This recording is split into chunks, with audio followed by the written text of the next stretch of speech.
right, what's up everybody? We'll go ahead and get started here in just a moment.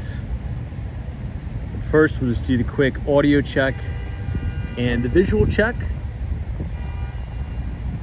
So if you can hear us and if we are streaming in 1080p, just give a thumbs up in the chat. Also, if you refresh the web browser, you should be able to rewind the video.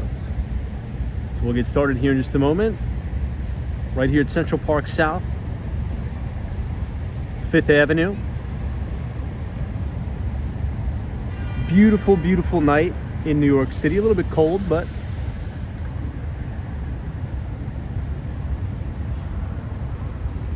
we'll get started in a minute.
Okay, let's get started, everybody.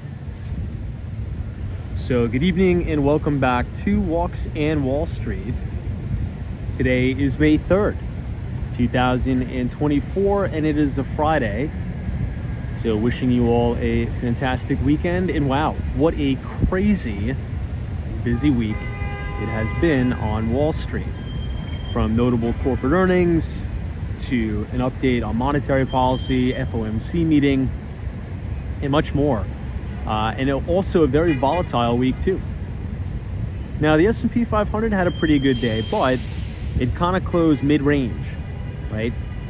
Pretty much everything was green across the board, but as we head into power hour, right, from 3 to 4, a lot of the stuff, even though it closed green, you kind of had those downside reversals, which we'll talk about. But if you look at the S&P 500, we are literally right at the 50-day moving average, coming up from the downside, right? So we'll talk about what that means. Next week on Thursday, we're going to be sending out our next newsletter. It's going to be a lot more technical focused, I think, which is important. Screening some of the leading sectors in the market, seeing how they're performing, and also talking about adaptability. I think it's very important in the investment business to be adaptable, and you know, if a trade isn't going your way or a thesis isn't going your way, that you adjust accordingly. But for tonight, we're looking right at Trump Tower, and I think Trump is home. You can see his penthouse. The lights are on. If we have enough time, I want to take a walk around the West Village. It's a beautiful night. It is a bit cold though, so I don't think there's going to be too many people out. It feels like 55, maybe 60 degrees. I think with the wind chill, it is pretty windy. You can see the American flags on top of the Plaza Hotel blowing in the breeze. So yeah, let's go ahead and start to head down towards the West Village. We'll go by NYU.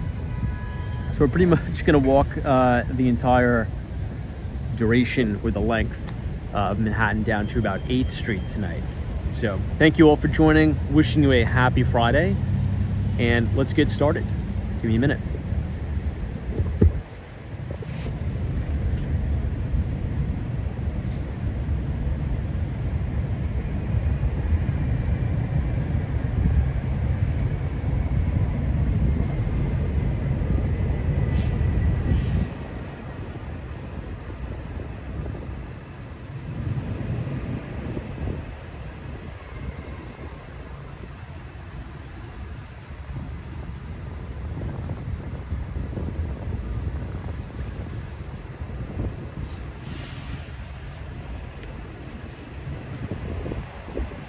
All right, I didn't put in the microphone tonight, so hopefully the wind won't be too bad, but we'll see.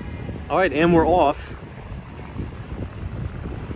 I want to quickly point out this building. We pointed it out a million times, but for those of you who are new, this is the Sherry Netherland Hotel. It's a beautiful, beautiful hotel. 781 Fifth Avenue. It is under, well, restoration, let's just say. You see all the scaffolding there, but really good book. Reminiscences of a stock operator, based upon the life of Jesse Livermore, who used to frequent the Sherry Netherland Hotel quite often. And this is pretty much the gateway to the Upper East Side of Manhattan. So if you make this right, you look all the way down Fifth Avenue into Midtown. That's towards the Empire State Building and the like. But if you turn all the way around, this is kind of the gateway to the Upper East Side. If you continue to head on Fifth Avenue all the way up to 110th Street, that'll be the very top of Central Park South. Upper East Side, really quiet, right? I would say almost a little bit too quiet, a little bit too buttoned up for me. However, it is very popular for families and really the affluent to prefer the Upper West Side a little bit more. A little bit more relaxed. I think there's better restaurants, right? I mean, there's very expensive restaurants on the Upper East Side, but in terms of the variety of what you get, I'd much prefer the Upper West Side of Manhattan, in my opinion. Hey, Lance is here, New England Crypto. What's going on? I got your email. Thank you so much for that. I was taking a look at some of your mining rigs there. 10 out of 10 on the setup. Love that. Patrice 2020. I see D, Dario. Yeah, you're right. It's right in the basement there. And Roberts, Tom, did you hear about Tesla? In regards to what? There's a lot of news that comes out all the time about Tesla. Anything in particular I should be focusing on? Cynthia Aba says Upper West Side is more families. I guess it depends on where you are. However, if you go to the Upper East Side, I'm working on a listing right on 75th Street. And if you go to the Upper East Side, really between 2nd Avenue and 5th Avenue, you'll see tons and tons of strollers, nannies, kids all over the place. But it's a little bit more buttoned up, right? It's, different vibe. Not saying I don't like it. I do like it, but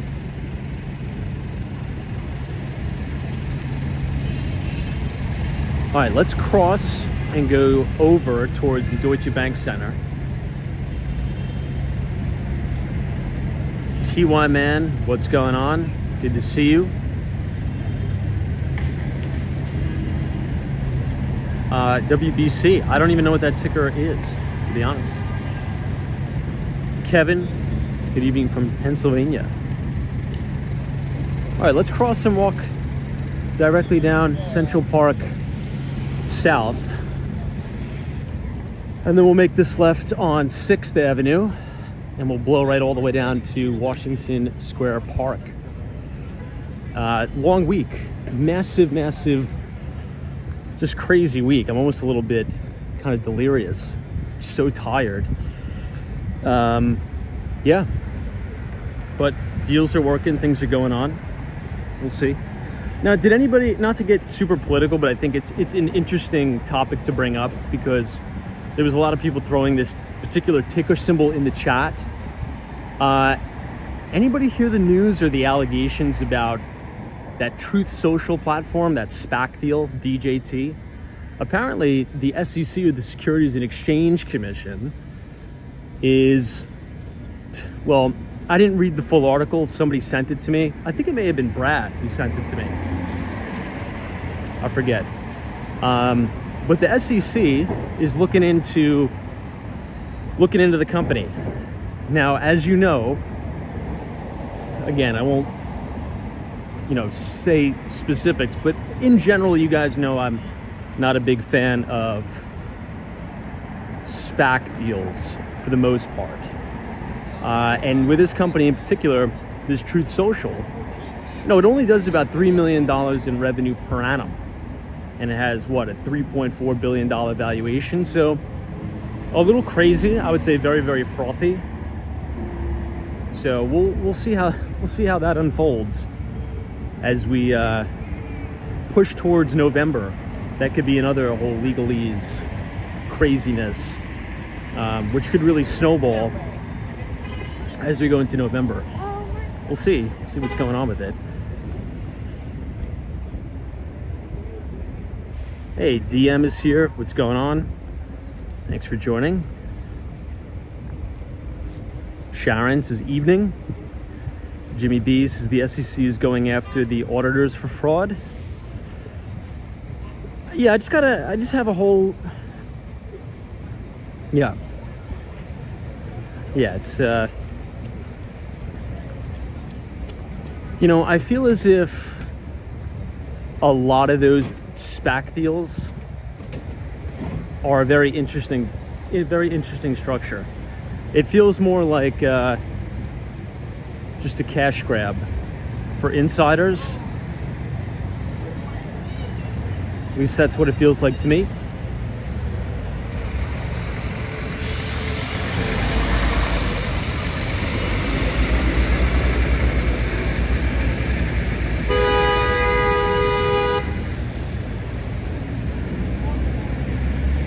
Hey, how are you? Oh, what's going on? How are you? Nice to meet you. Hey, good to see you guys. What's going on? How long are you guys in the city? Oh, yeah? Oh, cool. We live on 56 and I watch you all the time. Oh, awesome. She's like, that's him. Oh, that's so funny. Well, thank you guys for watching. That's I know awesome. by your voice whenever you pass it. Oh, really? Yeah, today was crazy. I mean, this whole week was crazy. I was in the office till like almost 11 o'clock every night. And I got out early tonight. So I'm like almost on time for the stream. But yeah, it was a pleasure meeting you guys. It's so cool. Yeah, and thanks for watching. Yeah, thank you so much. Yeah, sure. No, for sure. No, absolutely. My celebrity friend. Hey, thank you so much for watching. I appreciate you. Have a good night. Take care. Bye, guys. I feel like we've been running into a lot of stream friends as of late, which is pretty cool, right? All right, let's cross Central Park South. We're gonna pass to the downside on 50 Central Park South, which is the Ritz-Carlton Hotel and Residences. Hey, Mike Skate TV, long time no see. Thanks for joining us. Steph UF, Justin Hernandez, Robert. I feel like we got a full crowd tonight.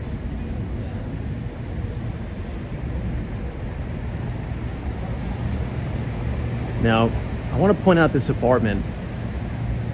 It's for sale, just came on the market. It's on the corner of West 58th Street and 6th, right above the Mercy Market here. This is a very, very interesting duplex style apartment. Now, they're double stacked. So you'll have a duplex here and you'll have another duplex there. Pretty cool. I think it's priced a little high.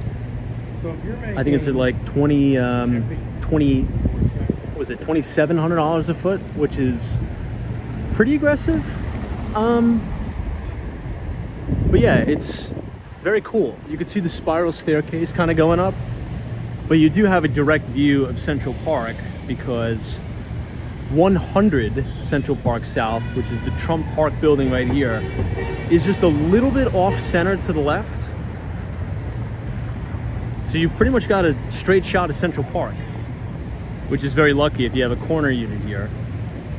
But yeah, interesting.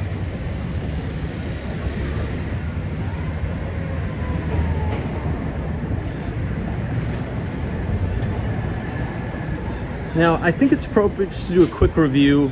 We'll quickly run through everything that's been going on last week, because there was quite a bit of action, both in corporate earnings and setting the tone going into the future of monetary policy.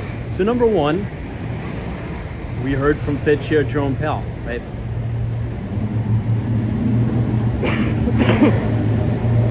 No interest rate hikes.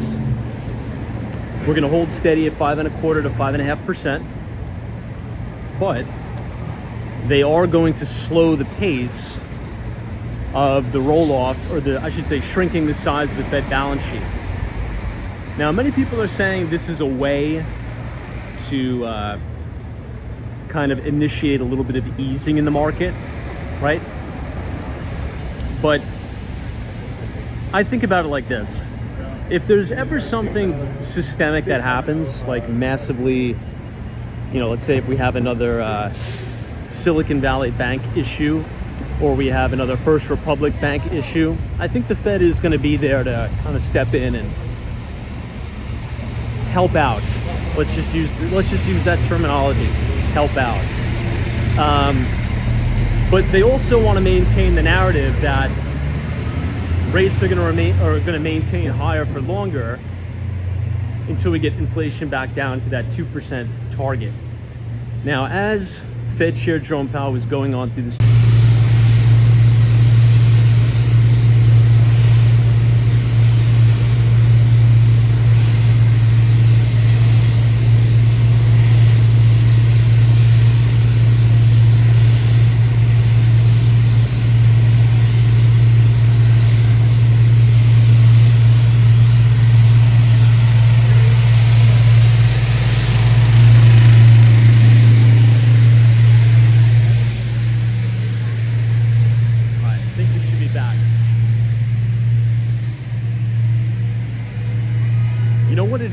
I always forget to turn off the Wi-Fi.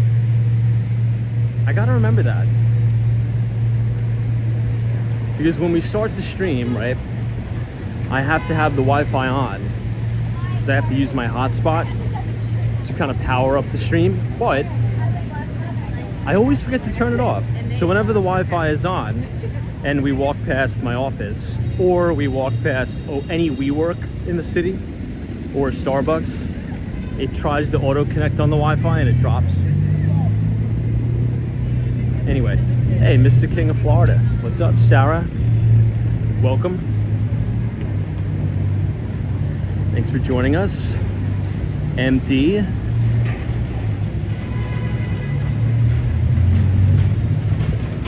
Oh, Dario says, Tom, what's your point of view versus MetroCard or Omni? I'm all for Omni. And the city is moving forward with that, which is essentially like the tap to pay. You could either use Apple Pay, Samsung Pay is compatible. But, Metro cards are really going to go by the wayside of subway tokens. Now, is anybody here old enough to remember subway tokens?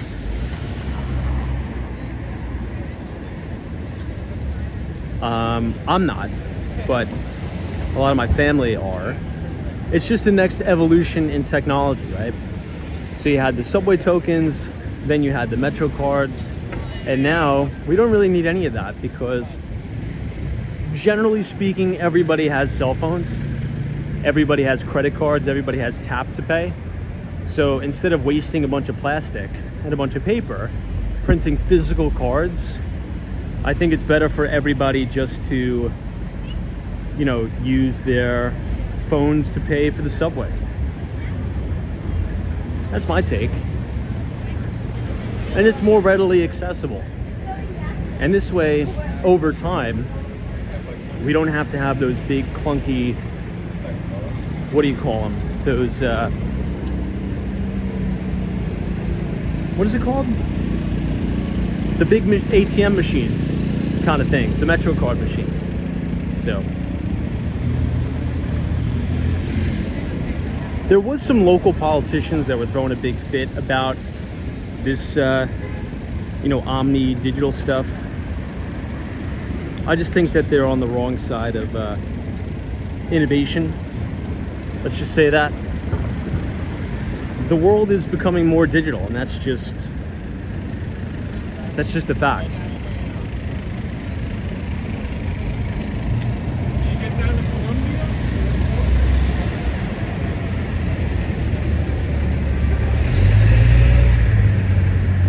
Celise says, do you expect senior citizens to do tap pay? Yeah, they will. I see them all the time. It's going to be an adoption curve just like everything. right? Just like everything.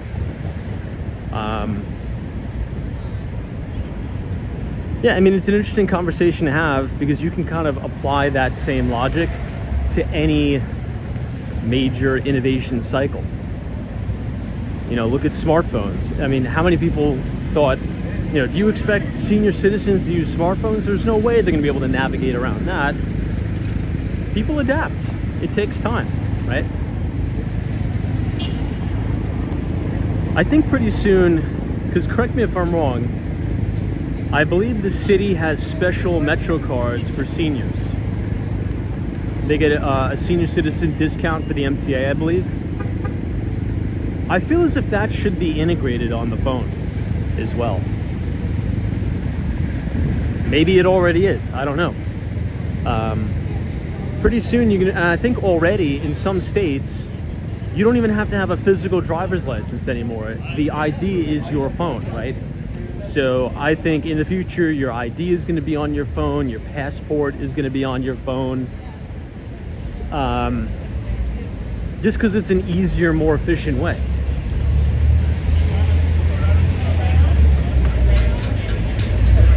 I got it.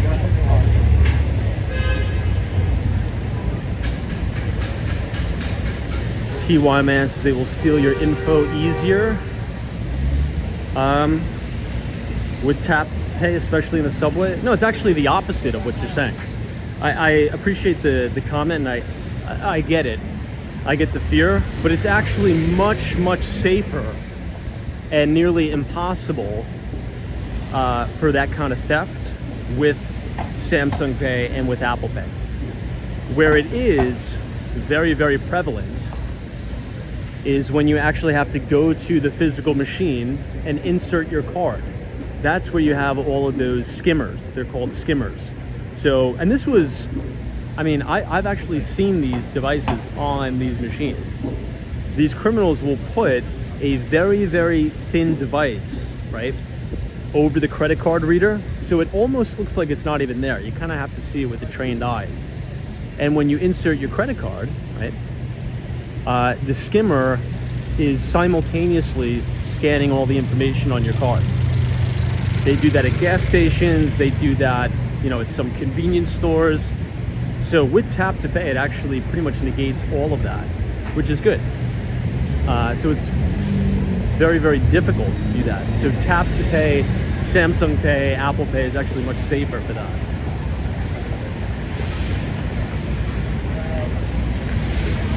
I'm not too sure if those skimmer scams are still popular. I feel like that was 2013 to 2015 technology.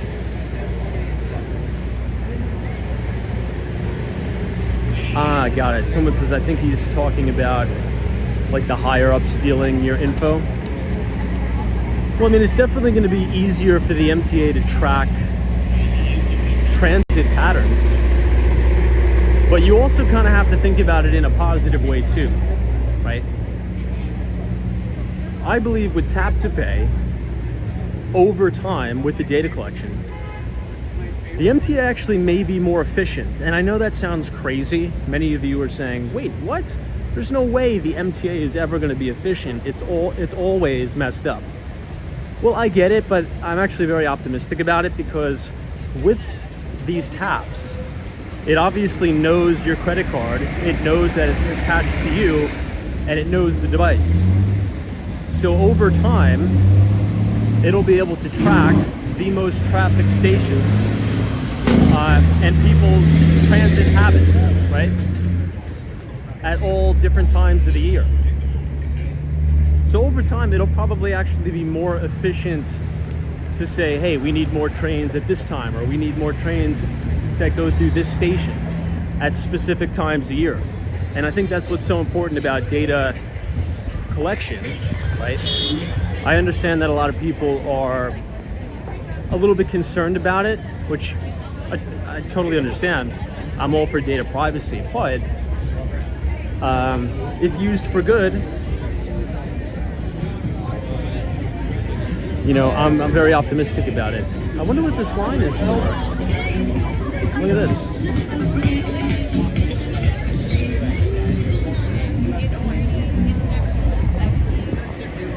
You know, I think everybody's lined up for the Saturday Night Live tickets. I think.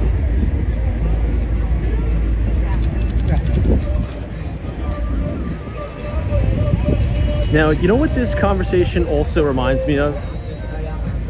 And I want your opinion on this for the chat.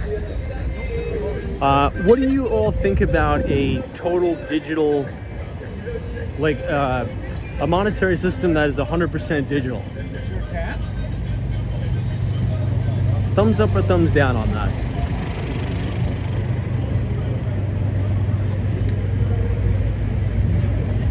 Because many people, particularly conservatives, right? And I'm a conservative too, and I think this is like where I differ the most from traditional conservatives. They are very, very against digital payments and digital transactions because they think the government's gonna be able to shut you down and all this stuff. But Peter says no way. Robert says no, I love cash. Nina, what's going on? Yogi says I rarely ever have customers use cash anymore. It's very, very rare.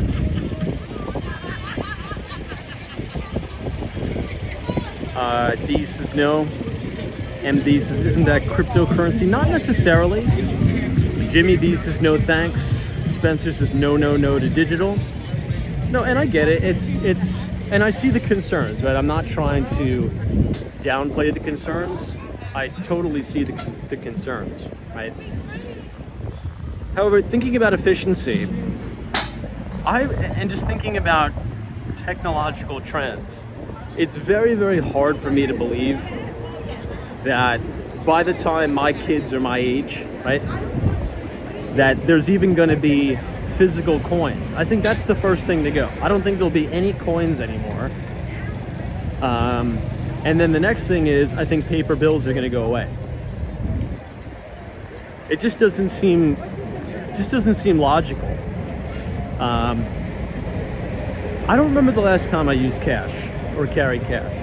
Now the argument, right, against that is, well, what if the United States turns into a tyrannical government and essentially, you know, implements some sort of a social credit score where they say, you know what, if you're not behaving appropriately, if you're not paying your bills on time, you know, we're going to shut you down. We're going to shut your bank accounts down, all this stuff, right? And I get that. You won't be able to transact on certain things. Well, let's face it, right? The government can already do that now. I mean, to think that the government, right, the federal government can't go into your bank account and just put you to zero overnight, the capability is 100% there. I mean, let's just face it. It's not that hard to do. It would definitely be more mainstream if it was fully digital currencies, but you're kind of banking on a dystopian future. I don't think we're going to have that, right? I think the United States is very unique. I think our founding principles will always stay intact. So I think this is just the next normal progression in the way we have commerce, which is digital transactions. I don't know. I listen to both sides of the argument, but it's just so much more efficient.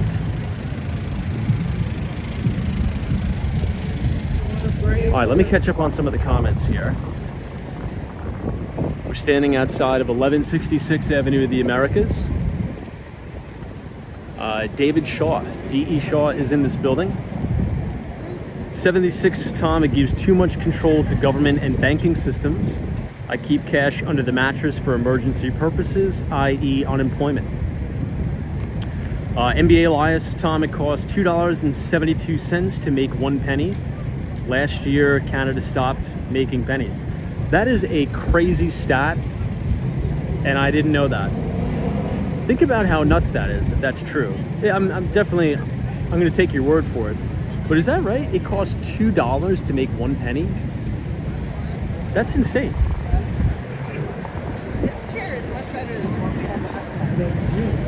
Solo 401 says, how are you supposed to pay your drug dealer if there's no cash? Bitcoin, maybe? Zell.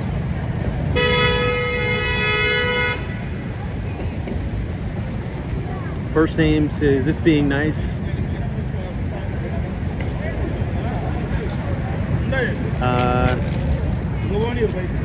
Yeah, it seems like we're pretty split on this. I'm just trying to read some comments that have the other side of the equation. TY Man says they will freeze your accounts and let a lot easier than going through a bunch of hula hoops. TK Porsche says during the pandemic, Trudeau came very close to closing and seizing the accounts of protesting truckers. Prime example of the extreme risk of having no alternative to cash. 100%, yeah. That's a really good point, TK Porsche. And, you know, Bitcoin is the only unconfiscatable money, right? And you actually look at on-chain transactions, I know that we have a lot of non-Bitcoin fans here, which I totally get and understand. But if you looked at a lot of the on-chain activity, there was a lot of outflow out of Canada during the time of those trucker boycotts, or trucker protests, I should say. You know, people vote with their monetary pressure.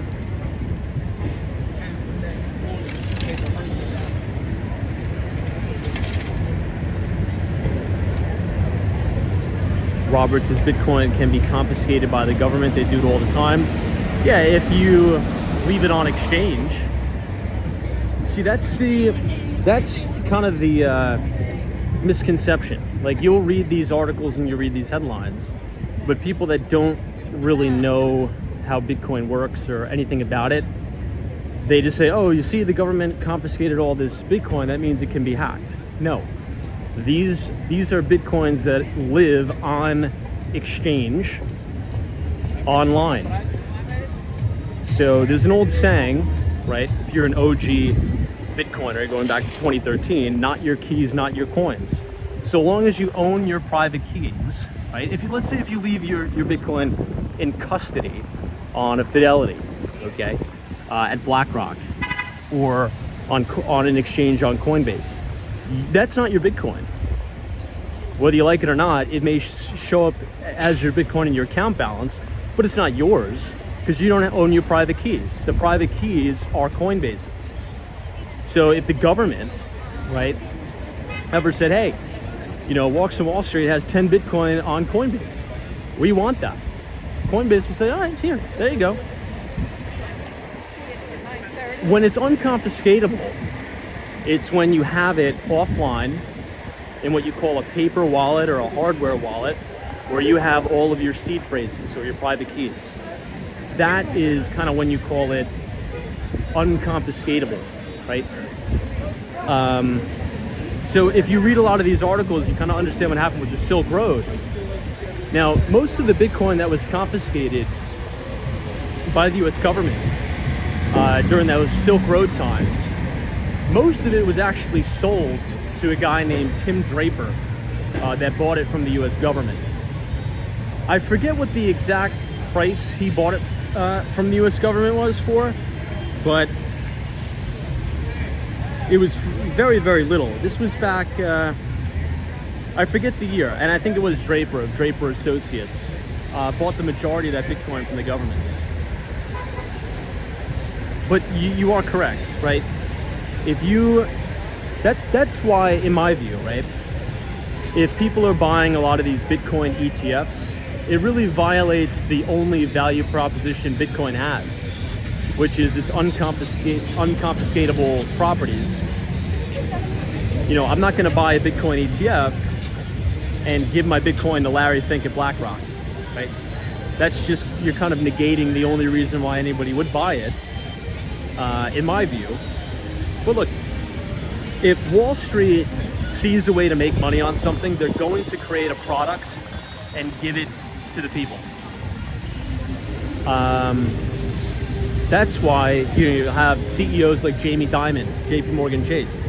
He thinks Bitcoin is a fraud, right? And he hates it. But that doesn't mean that his bank is not going to offer customers products to transact in it, right? So that's what a lot of these ETFs are, in my view, are just, you know, products. They're products for you know, to make money off of fee income, honestly, to be honest.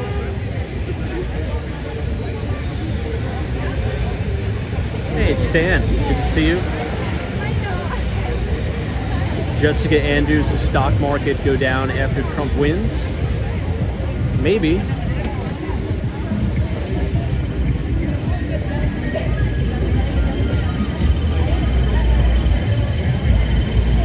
Now, how are you expressing that view, right? So let's say Trump wins the 2024 election. What is going to be the way you're going to express that view in the market? Look at this. Con Edison is doing it's like they're doing some serious work over here.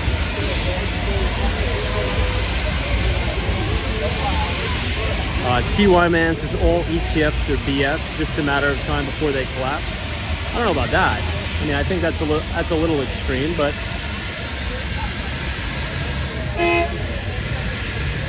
now this is One Vanderbilt. We're right at the corner of 42nd Street and Avenue of the Americas, overlooking Bryant Park. Let's actually cross the street and we'll see if we could take a little bit of a lap around Bryant Park. We'll see.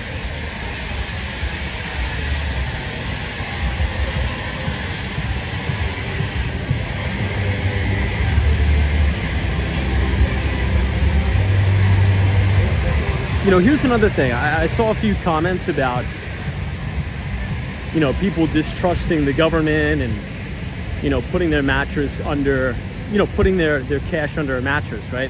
Which I get the concerns, I understand. But, you know, there are actually people out there that stock away physical cash, you know, to the tunes of hundreds of thousands of dollars, and they go out in the backyard and they bury it. There's actually lots of people like that. You're essentially just throwing the money away, right? Because I believe it's since the 50s, the US dollar has lost over 80% of its purchasing power. So money is just a tool, right? You need to put the money to work. So instead of burying the money in the ground, if you invested it in the market, right, at an 8% per annum return, you know, that $100,000 would probably be $2 or $3 million, right? So it's almost, you have to have the trust factor, right? You gotta live by the principles that the core founding values of America are going to stay intact, right? That capitalism isn't going to get suffocated by socialism. And you need to be a participant, right? You're not gonna get wealthy, right, and create wealth for your family over time if you're putting your cash under a mattress. It needs to be to work, right? Either in investments, either investing that in your own business, right? Doesn't necessarily mean you have to buy stocks. Maybe you use that money to start a business, right? And that business produces cash flows, which then you could reinvest in the business to grow the business and pass down to, you know, your kids and your family and the like. So it's very important that money is used to make more of it. And really the only way to do that is to invest it, honestly.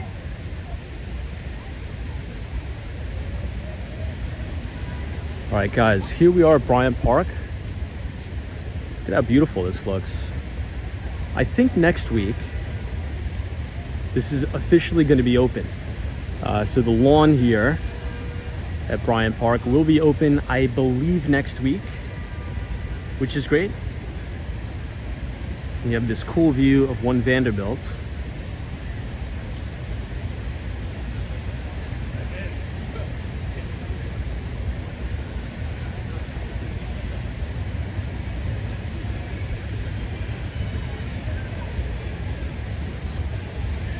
Man, I think this is probably one of my favorite places in New York City is Bryant Park.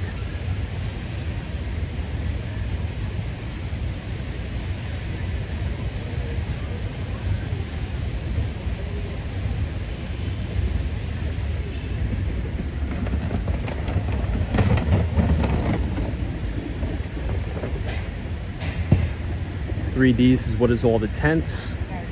So this is, I think starting tomorrow, kind of like what they had in the winter with the Winter Village at Bryant Park. They're going to do kind of the same thing, but in the summer. So these, I believe, are individual small businesses that'll be selling things like jewelry.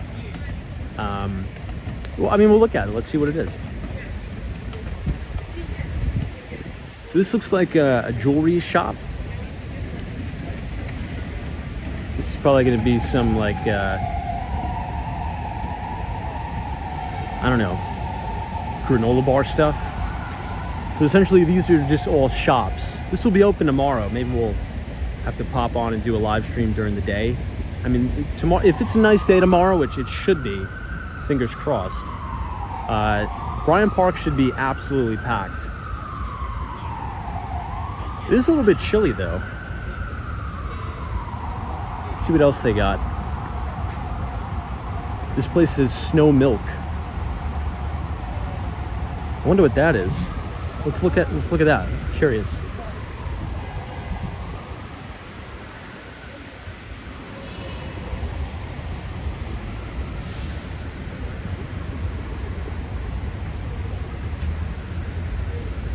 Yeah, Snow Milk. Not too sure what that is, but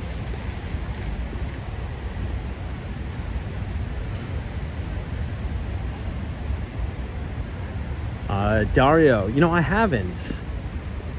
So the FIFA World Cup is when now? I should probably know that. Look at how nice the lawn looks.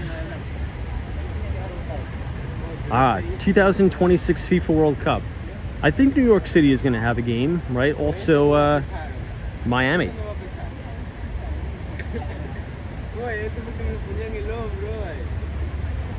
I think Miami is going to have a few games too.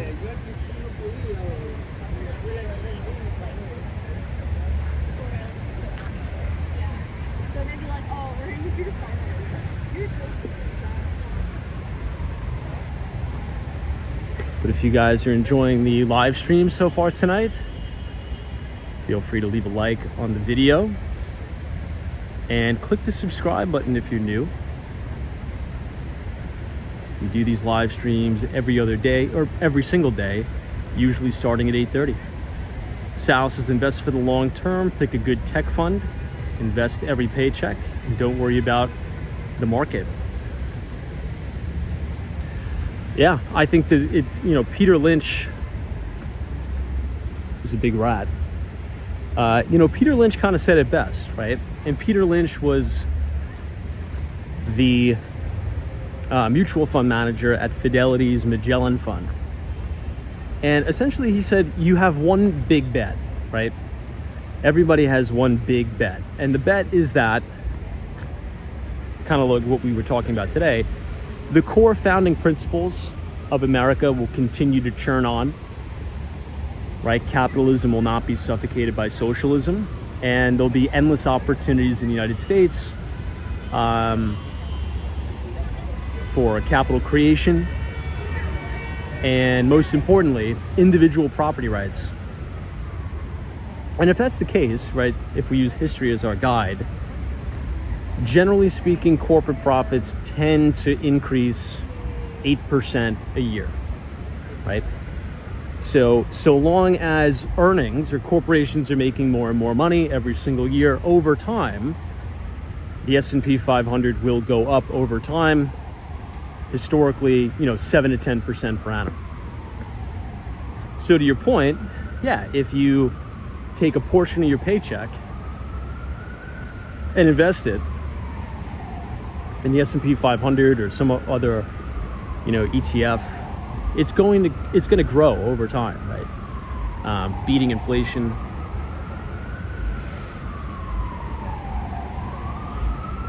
So I agree, totally agree with you. I think that's a really, really good point.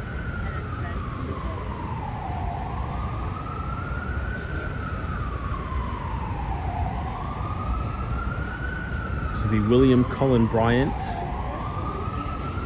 monument right here, which is right outside of Bryant Park Grill.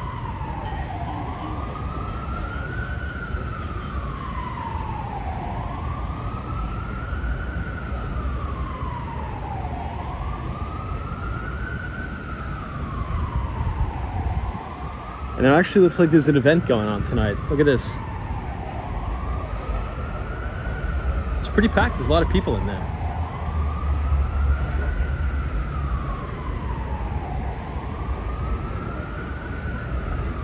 Now, you guys see these cameras right here? There's a camera here and one here. This is actually a 24/7 live stream. So if you go to Bryant Park's YouTube channel, you could probably see us looking right at the camera. But this is a 24/7, 365 live stream of Bryant Park, right there.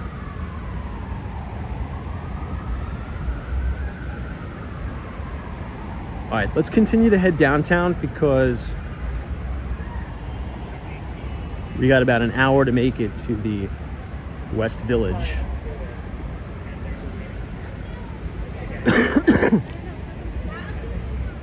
Hey, Troy Adams, Tom, when will your first article get published in IBD?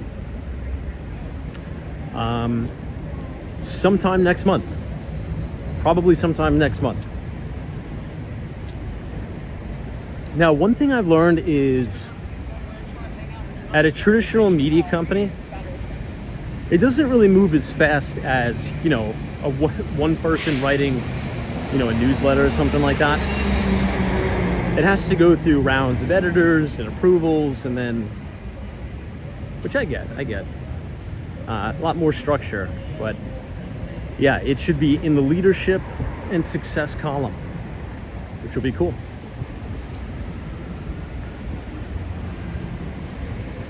I'll definitely let you know when it's up.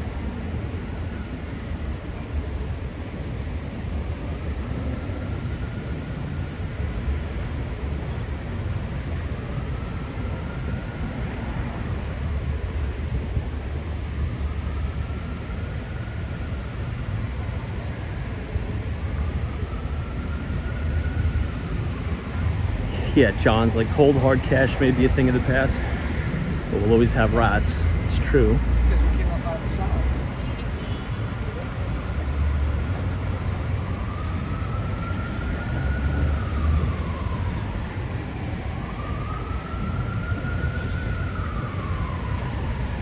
NBA Elias says, Tom, did you talk about today's unemployment numbers? What's your take on the lower number? I didn't even get a chance to look at them. I've been so crazy and so busy. So give us your take. Give us an update. What do you make of it?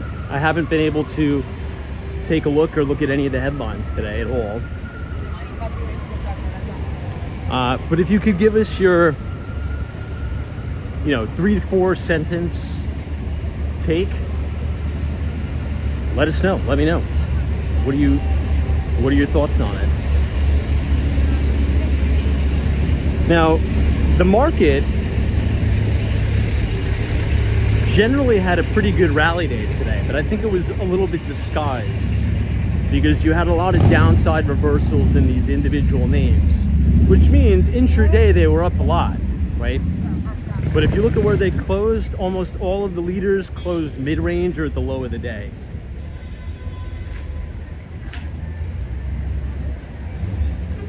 And the S&P is sitting right at the 50-day to the downside. We'll see. But we have most of earnings season out of the way.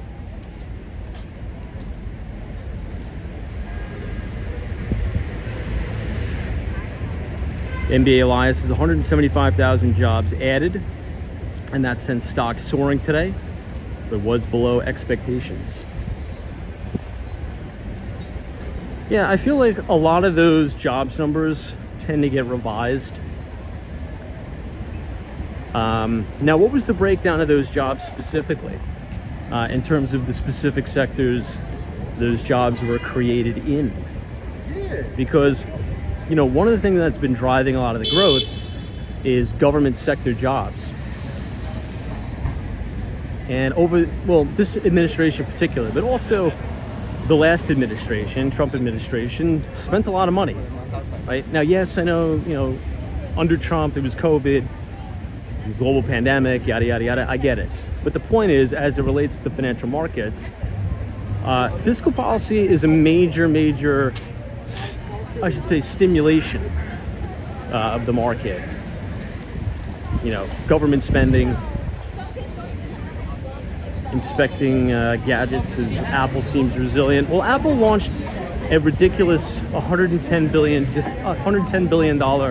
share buyback program, which I think was most of the reason why the stock popped.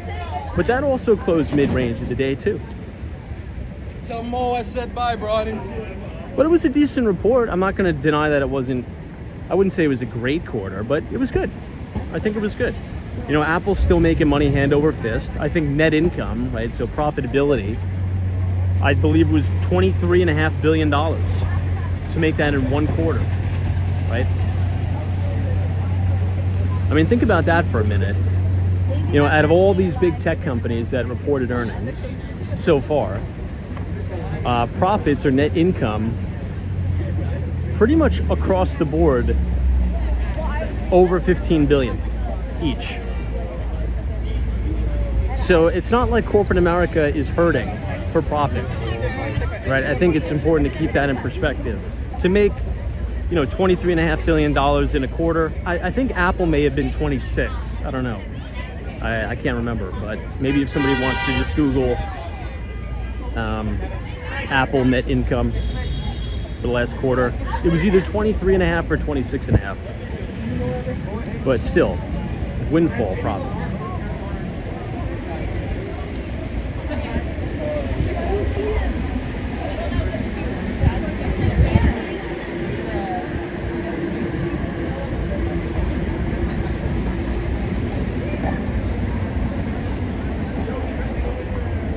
All right, West 36th Street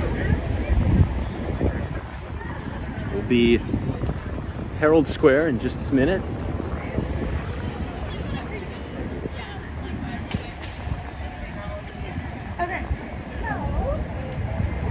Hey, Brad, what's going on? Good to see you. Now, Brad, did you see I think it may have been you who sent this to me, by the way, on Twitter today. The lawsuit against... Now, I read the headline. I guess the headline was a little misleading because a lot of the viewers in the group corrected me. The SEC launched an investigation into DJT, but I believe now it's not into DJT itself, right? The Truth Social SPAC. It's into the auditor, from what I understand. But I just read the headline. I didn't get a chance to read the whole article. We'll see what that's all about. I'll probably read that on the train today. All right.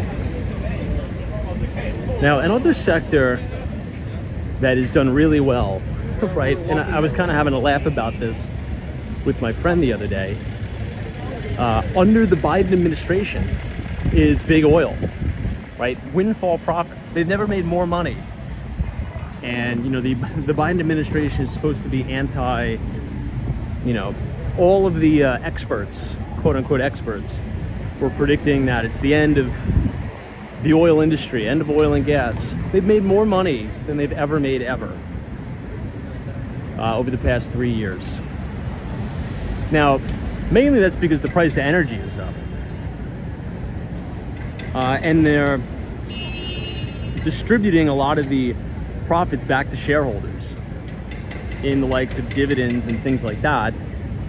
And they're not really reinvesting as much into the business because it's very uncertain what that business is going to look like in the future. But ExxonMobil, Chevron, you know, making a lot of money, like windfall profits.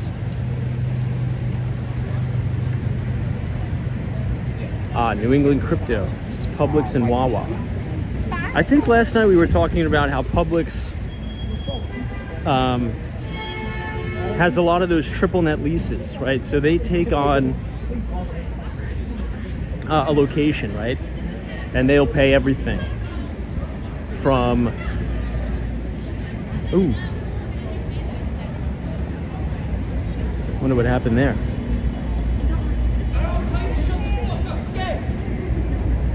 So triple net leases are very lucrative to operators, because in a triple net lease, the tenant really takes on all the liability. They take on the liability for the maintenance, they take on the liability for the taxes and the like. And I was on this call the other day. Hey Stan, what's up?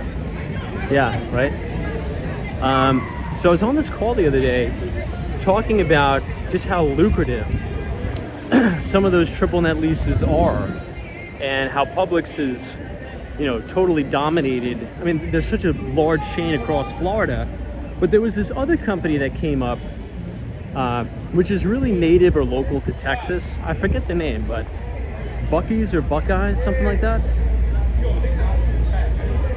Which is not a grocery store. I think it's like a quick mart, kind of like a Circle K, Buckeyes or Buc-ee's. I don't know. You guys put it in the chat last night, but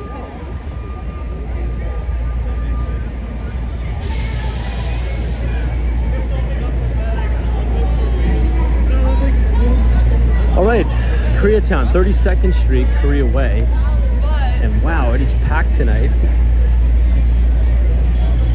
Maybe we'll just go right down Broadway.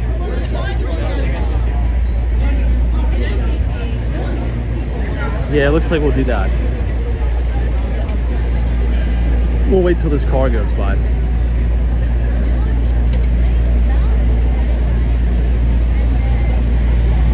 Someone says, hey, good evening, Tom. I saw Amazon was doing well this morning. Well, they had a really great quarter, and AWS revenue came in much better than expected.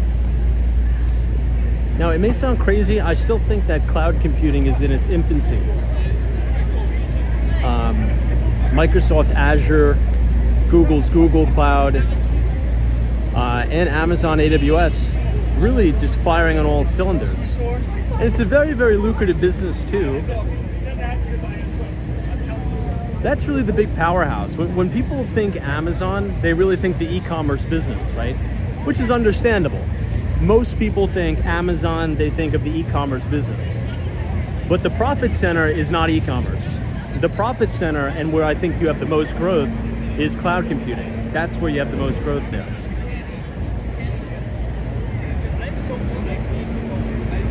Oh, someone says it's pronounced Buc-ee's.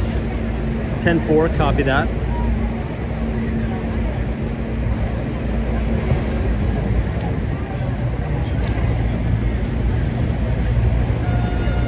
Now, do we have any Buc-ee's in New York State? I don't think so, right?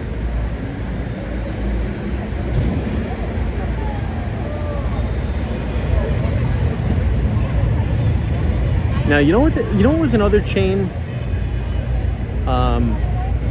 It's a burger chain. They don't have any in New York yet. But I went to it when I was in Vegas. I had to go to Henderson, Nevada. In-N-Out, yeah. You know, I went to In-N-Out, not a fan. I actually didn't think the food was good. I just honestly didn't even think it was even good food. But apparently In-N-Outs are absolute cash cows too. I mean, I'm surprised, right? A big name like that, so popular in places like LA, you would think they would open up a location in New York, right?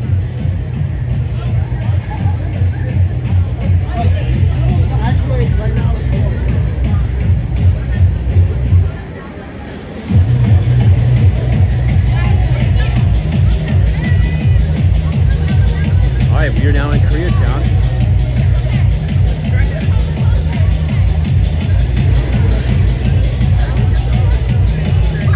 Oh, no way. Bryant, Henderson, Nevada. I almost built a house in that zip code. So at my last company I was working for, it's a company called Hyperion Partners. We acquired about a 30,000 square foot warehouse, literally in the middle of the desert, in the middle of nowhere, in Henderson, Nevada. If you Google it, maybe your house was literally going to be built right next to us, because when I remember I went there for the first time, there was a massive cul-de-sac that was being developed right next to our warehouse. So if you just type in Henderson, Nevada, Hyperion Partners, That was us, and we got that pretty big. I think it's bigger now. I'm still friends with the owners of the company, the founders. But it's this 30,000 square foot warehouse, and I think they expanded it another 20,000 feet.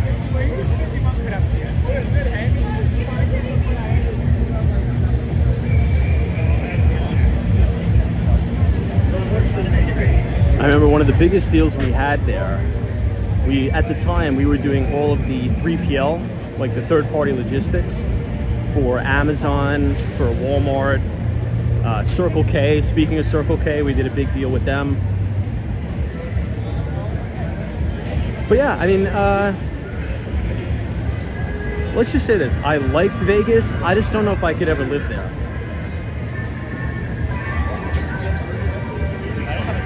I mean, it's a nice place, but it's in the middle of the desert, quite obviously.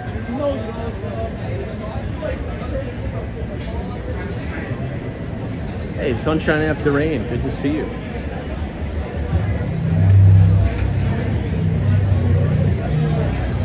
I think this is my new favorite spot in Koreatown, the Sorimara. This place is awesome.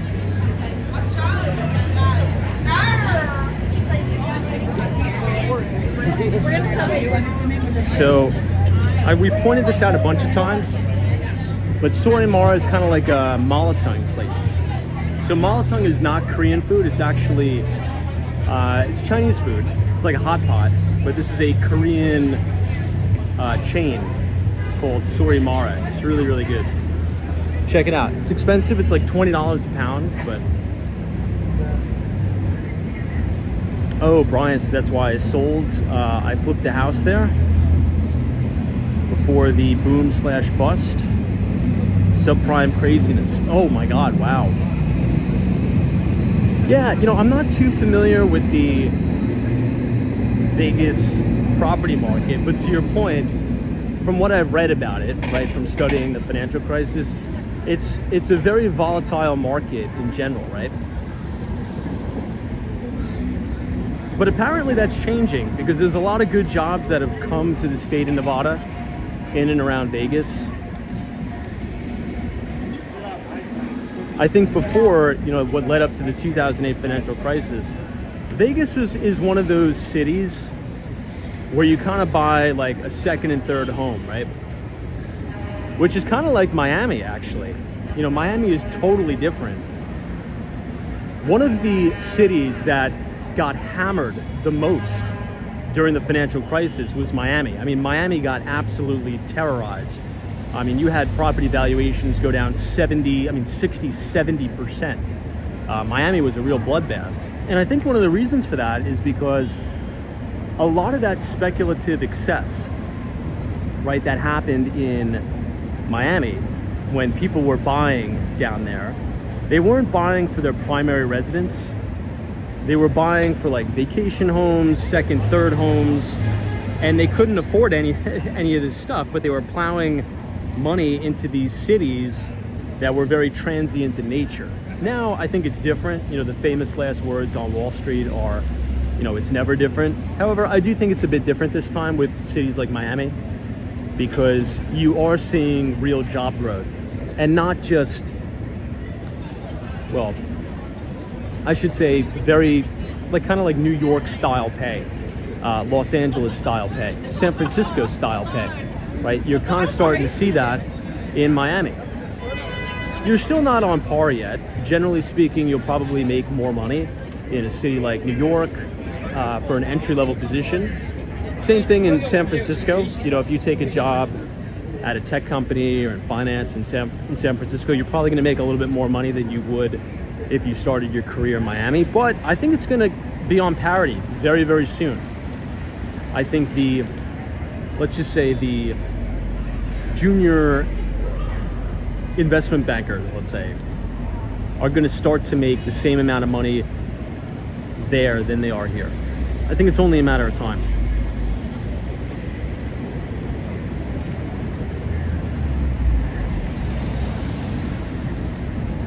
All right, we're actually going the wrong way. So let's go back and then we will navigate our way to Broadway again. And we'll check out the West Village. We'll go through Washington Square Park. Maybe we'll go on MacDougal Street.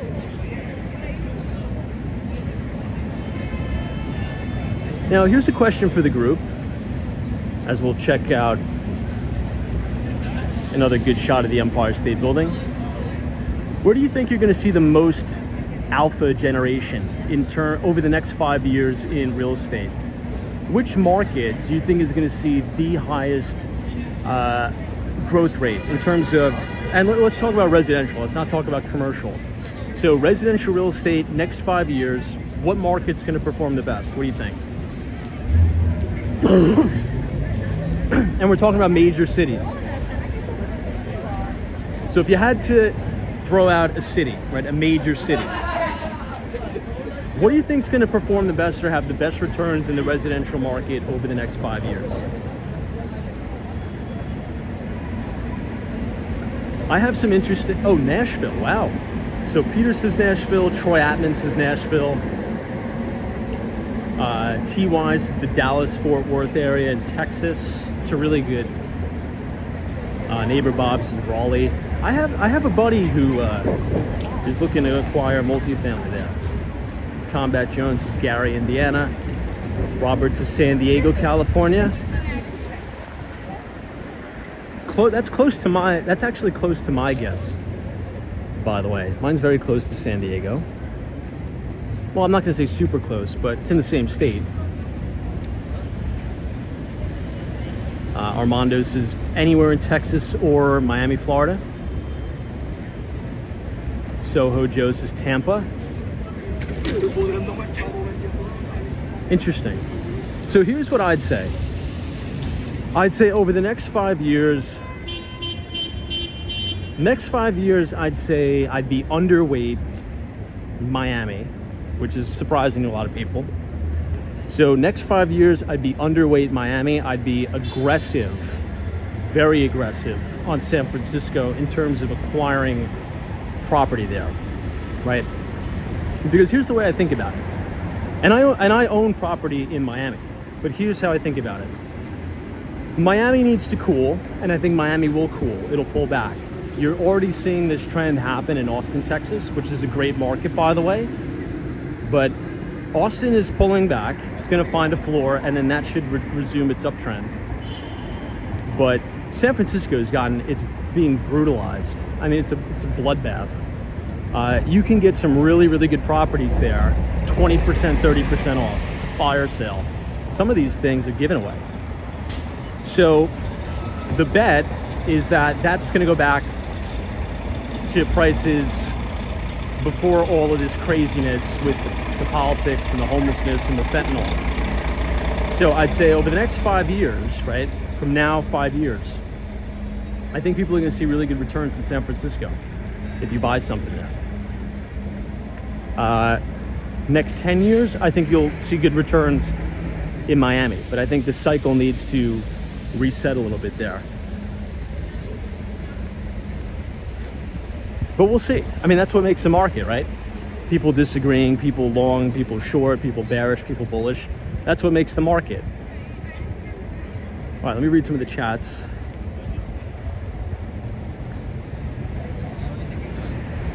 Brad says buy and hold San Francisco, but you're definitely not making money in 5 years, maybe 10 years, maybe.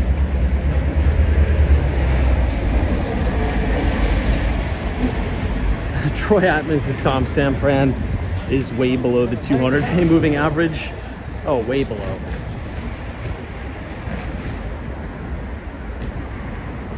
Yeah, like that's just kind of how I conceptualize different markets, right? And it's a tale as old as time.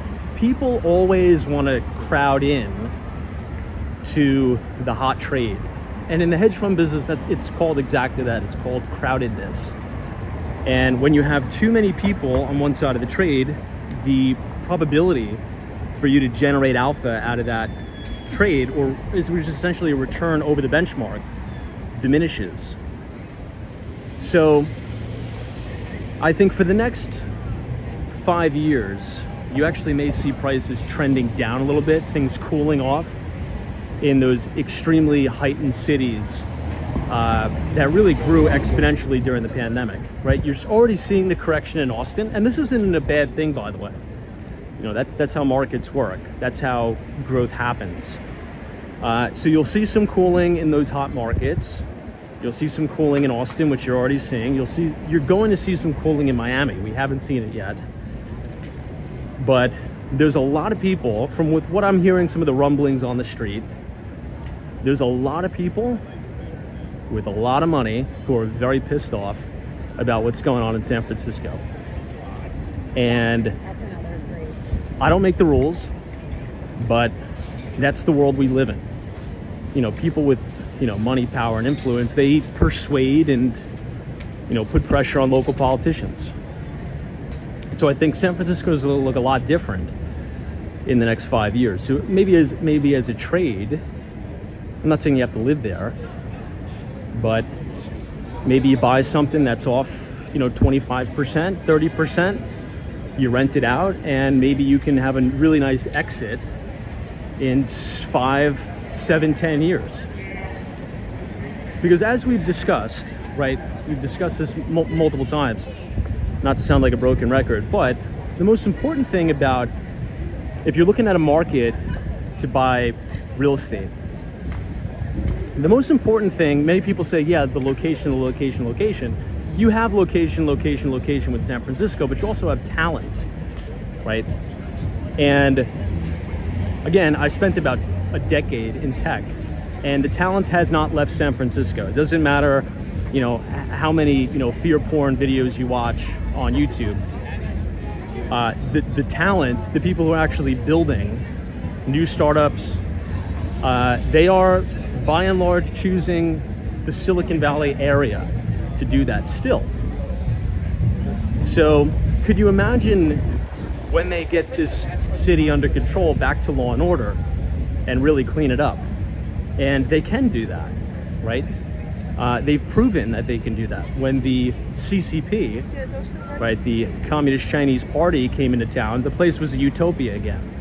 So it's proven that it can be done. It just is the matter of when. It's not if, it's when they're going to do it. And I think once that happens, you're going to go back to 2018, 2019 pricing in San Francisco. That's my view. And maybe it doesn't. I mean, that's the risk you take. I mean, that's why you have a mispricing in the market. But usually, right, uncertainty creates volatility. Uncertainty creates mispricing. So long as the underlying fundamentals of the city, which is the people and the talent and the education, is there, things should recover and come back over time, right? And when the headlines are the bleakest and are the darkest, is right when you start to see the change, right? I can't tell you how many times I've been sent this one video clip, right, from an interview with Kevin O'Leary from Shark Tank, saying that cities like New York and San Francisco are uninvestable. Now, that may be true because I'm actually on my side, right? I speak to some institutional investors, and there have been some people saying that, right? That they're very, very scared about, you know, the political environment in New York and in San Francisco, and that they're not even going to invest in blue states. That's true. That verbiage is out there, and that's going to create further mispricing. But the political environment isn't a fixed variable, right? It's not fixed, and that's going to change. And when it does change, you have a hell of a lot of money on the sidelines that are going to get right back in, and that price is going to go right back to where it was. Hey, Cash Only, thank you so much for your $1 donation. I appreciate you very much. Richard says politics are going to have to change in San Francisco. Agreed. Gene says, what part of town are we in tonight? So we're on our way to Gramercy, right? Nomad Gramercy. And we are on our way to the West Village. West Village. Not there yet, but we'll get there.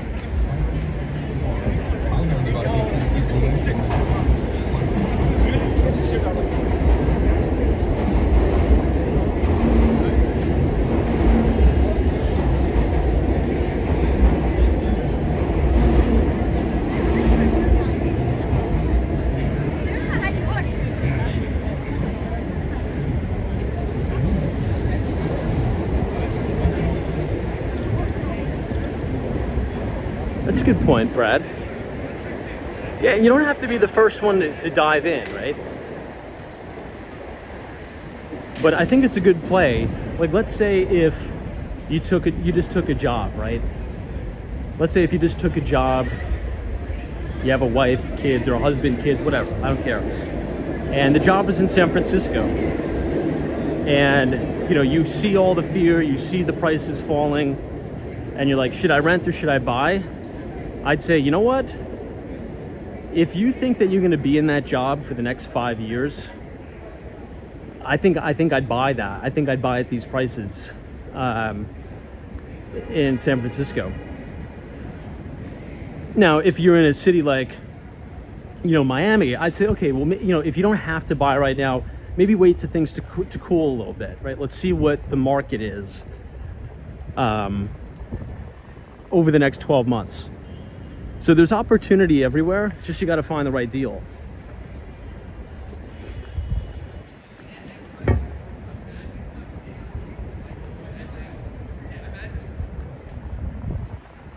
Neighbor Bob's says Pittsburgh, Pennsylvania is underrated regarding tech companies. You know, I've heard the same, and I think Pittsburgh in general is a pretty good market because you could actually afford to live there. And you're right, there has been a lot of, like, a big tech culture that has started there in Pittsburgh since the pandemic started.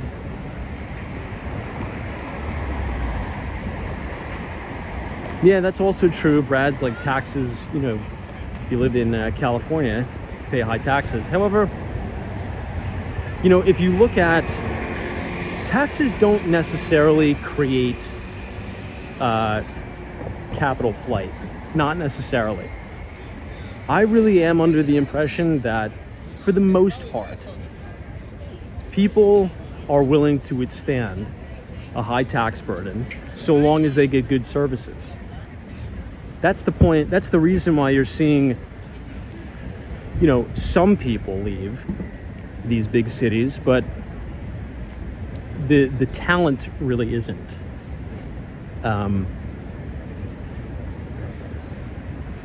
So yeah, are high taxes, does it suck? Yes, it does. But so long as the city can provide you with the opportunity, right, to be successful, to get around like-minded people and good services, I think for the most part, people will tolerate it. And I mean, you've seen that in New York City, right? The reason why people aren't tolerating it right now is because the city's going through a little bit of a, you know, bumpy ride.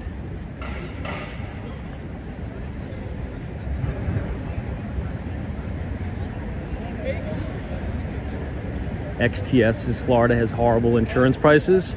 Tell me about it, dude. I think your statement is a little bit of an understatement. Let's just say that. All right, here we are.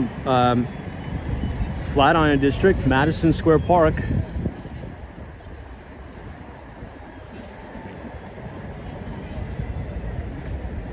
Hankster says, hey Tom, what's considered high taxes? $12,000 a year here for an average modest 3-bedroom on Long Island.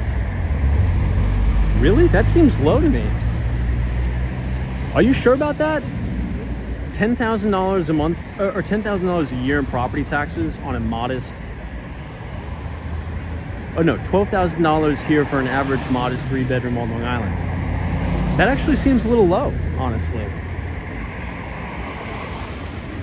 That actually seems a little bit low. I guess it depends on which town in Long Island you're in, but I mean, I have friends that have like $17,000, $20,000 property tax bills. Some even more if you live like Oceanside, like near the, what's it called? Like near the canals there. Some of those homes could have like $35,000 a year property tax bills. Well, although, I mean, you know, speaking of Texas, I mean, Texas has crazy high property taxes.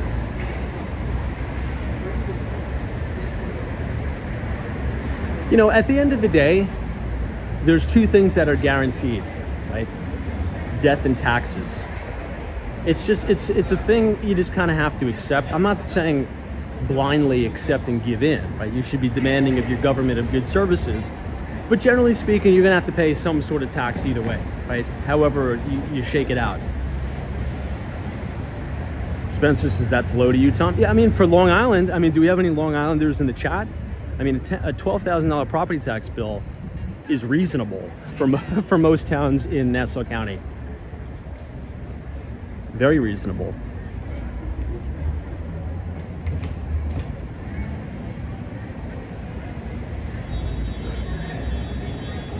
Melee says, I'm in Manhasset, Long Island, and my tax bill is $28,000. Yeah, that sounds that sounds about right. Manhasset's nice though. I really like Manhasset.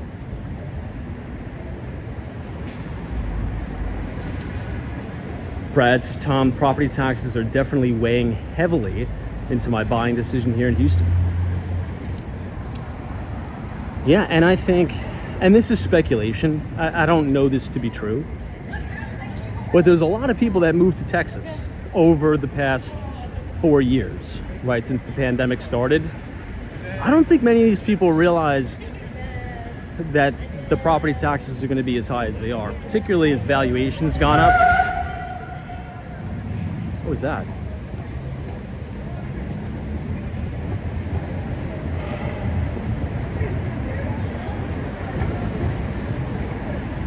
Jojo says, why do people have to pay property tax on a house they already own? I'm from the United Kingdom and we don't pay property taxes. Now, is it in London that you technically never own your home? You're leasing it from the, what is it? I don't know. I'm not an expert in it, but like, look, your property taxes goes towards, you know, your schools, which is very important, right? I'm not saying that these things aren't important. They are, right? Oops, hold on. Got to plug in my phone. Quick intermission. Hey, what's up, Tariq?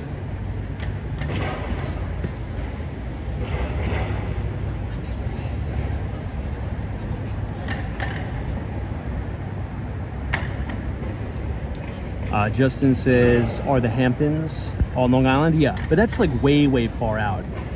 The Hamptons are in Suffolk County. That's that's like all the way east end of Long Island.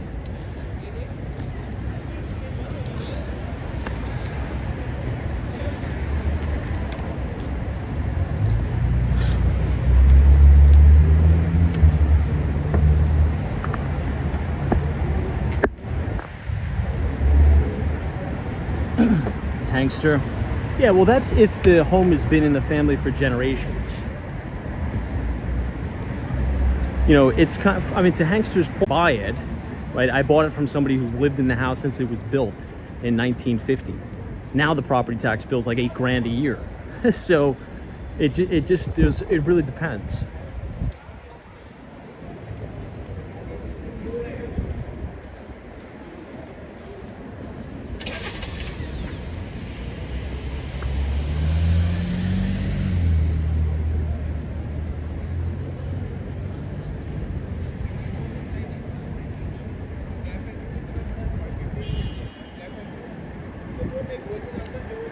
Jay Mars says, I live in Texas. Remember, for every pro, there's always a con. For sure. I think that's a really good point.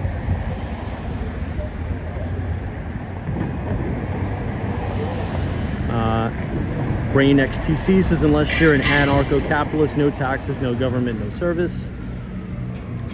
NBA Elias says, Tom, America is careening towards a property insurance crisis. Agreed.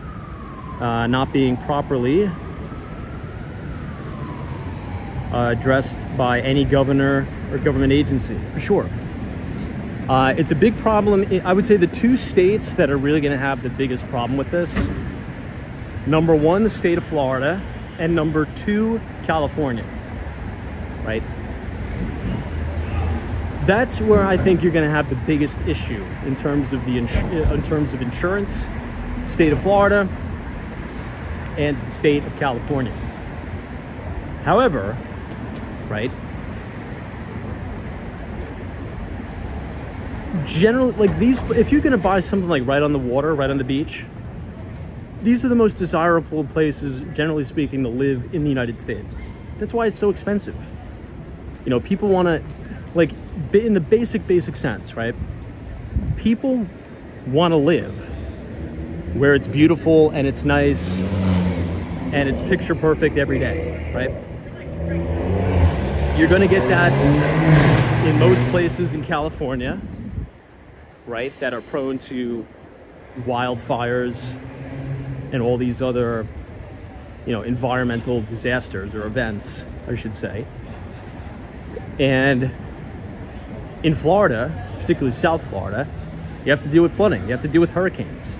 It's just the price of living in paradise.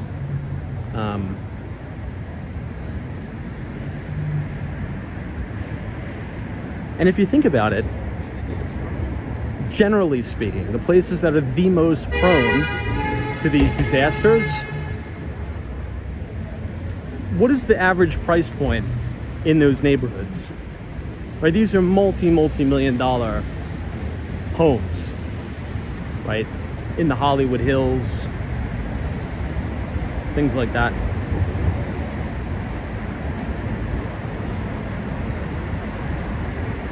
Neatest is Southern California, Orange County. Most expensive and beautiful. Yeah, I mean, I wouldn't mind living there. 75 and sunny every day.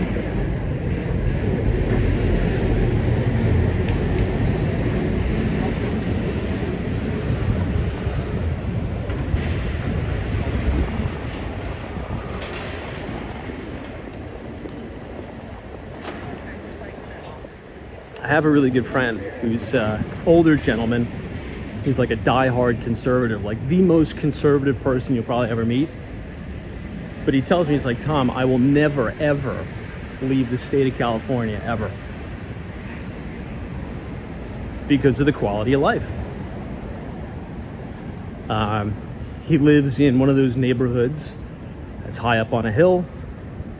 It's beautiful, 75 degrees and sunny every day. It's paradise there. It's paradise.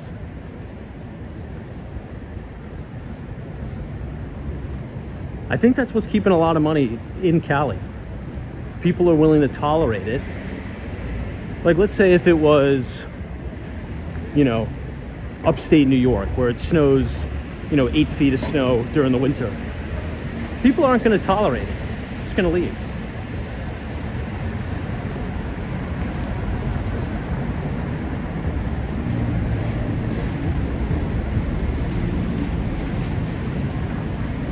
And at the end of the day, if you think about it, you know, if you're successful in life and you made some money, you gotta at least enjoy it.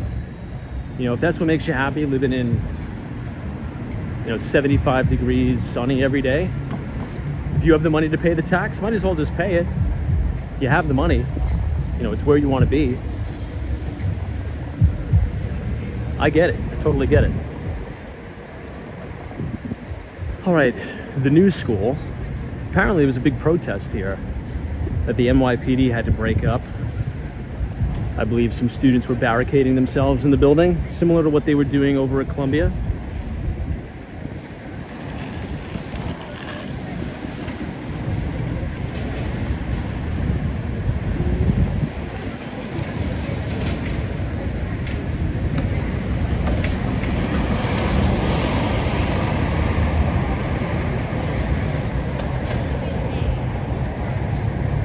Yeah, Tariq, that's Buffalo, New York. Buffalo has way too much snow.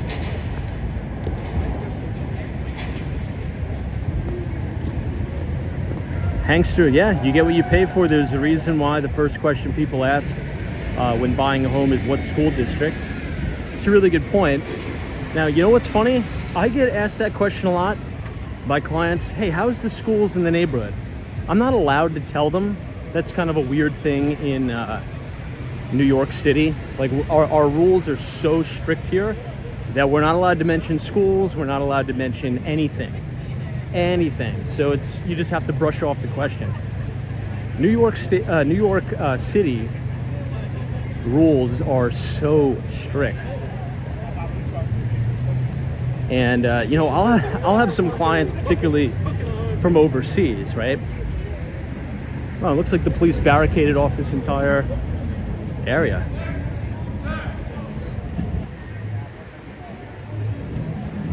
So I'll have some clients from overseas, right? From Asia, and they'll say, or they'll have their people say, I want to be where, you know, this certain particular race of people are, right? Which puts me in a really, really bad spot, because that is like you lose your license if you answer that question in New York. So I just say, you know, New York is a very diverse place. I think, you know, you'll be happy anywhere. Speak to your attorney. I mean, you cannot talk about school district. You cannot talk about, you know, a specific set of people living there. It's fair housing, red flag. Cannot do it. Which seems a little strange, right? Because, I mean, those aren't like the most crazy questions to ask, right? If you're buying a house and you want to have a family, don't you want to plan on like putting them in a school district, or maybe, you know, I don't know. That's my 2 cents. Anyway. Yeah, Soho Joe, not so much redlining, more like steering. You can't like steer them towards a specific neighborhood. But yeah, you're right. All right, guys, back on track here. We're making good time. We are now almost to Washington Square Park, which should be pretty nice tonight because the weather is relatively decent. It's not the warmest, but it's nice.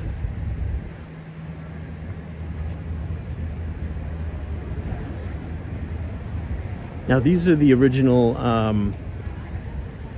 look at this. This is very similar what you would see at the Dakota. So the Dakota's on 72nd Street in Central Park West.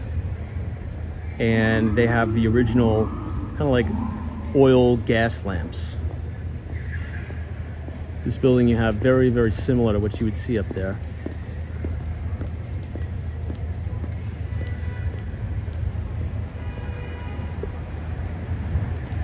Now, as we continue to walk down, you'll notice a lot of these buildings are actually owned by NYU, New York University. Pretty much the lion's share of the buildings surrounding the perimeter of Washington Square Park are associated or affiliated or just directly owned by NYU. You'll see a lot of them as we walk down. But if we walk all the way down and make a left, that'll be the Stern School of Business, which, speaking of the widespread protest throughout the city, I believe that was barricaded off for a time.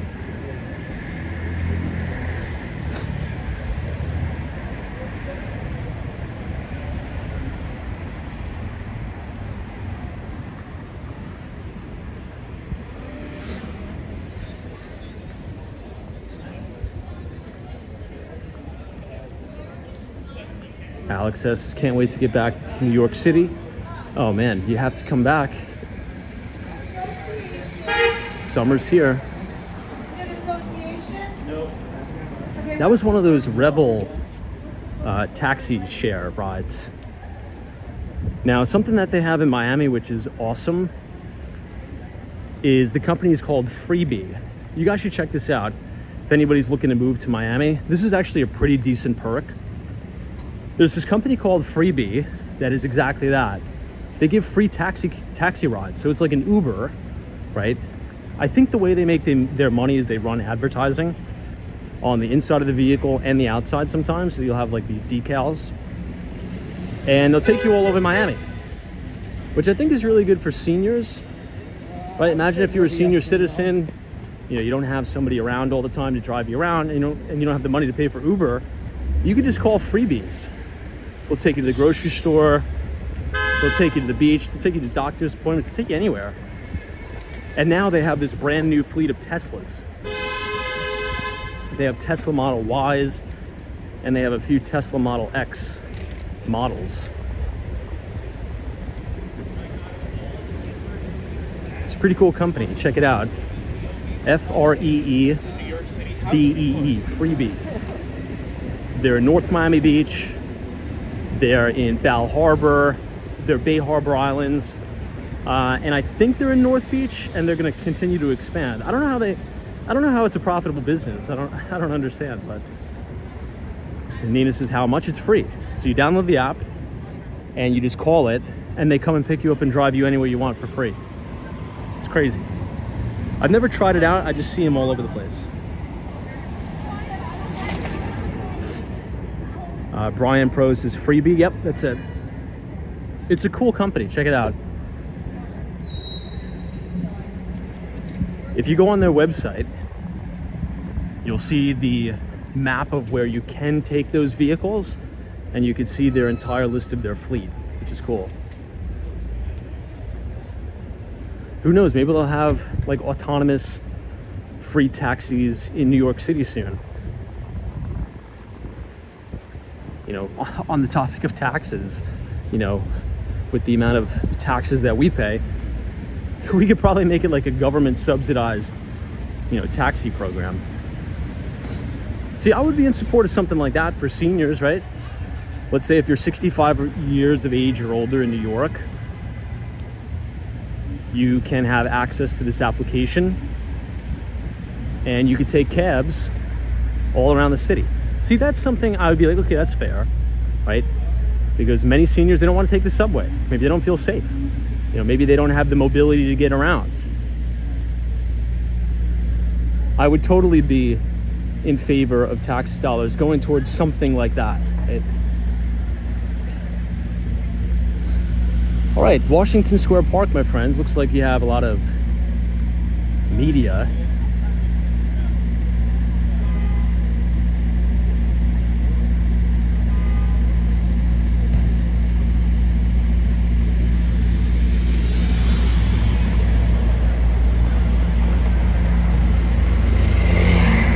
Dario says, I saw many of those cars in Tempe, Arizona.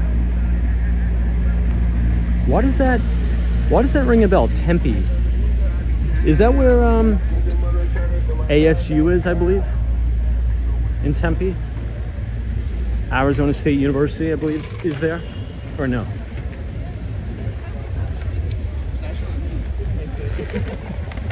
But yeah, things like that I think are reasonable, right?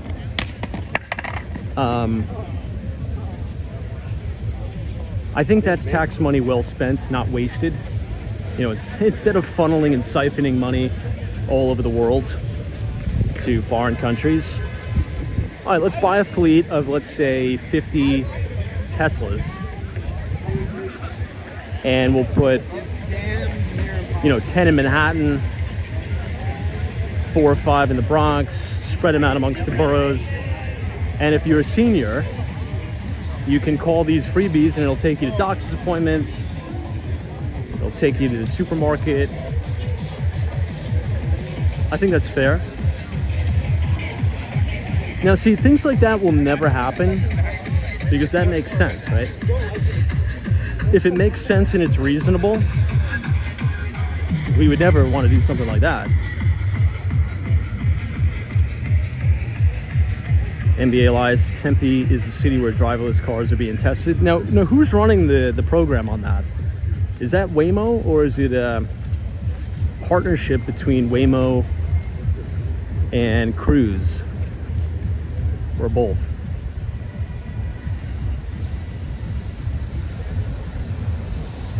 Look at this beautiful shot of the spire of the World Trade Center. I think we have enough time to go to MacDougal Street.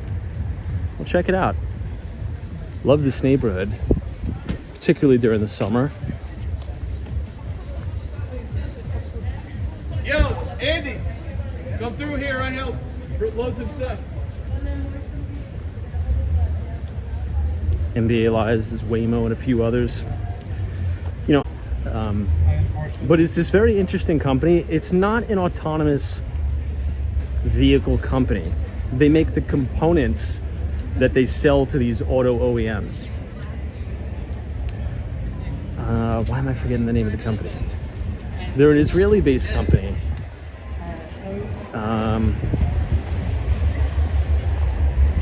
Anyway, check that company out. It's very interesting.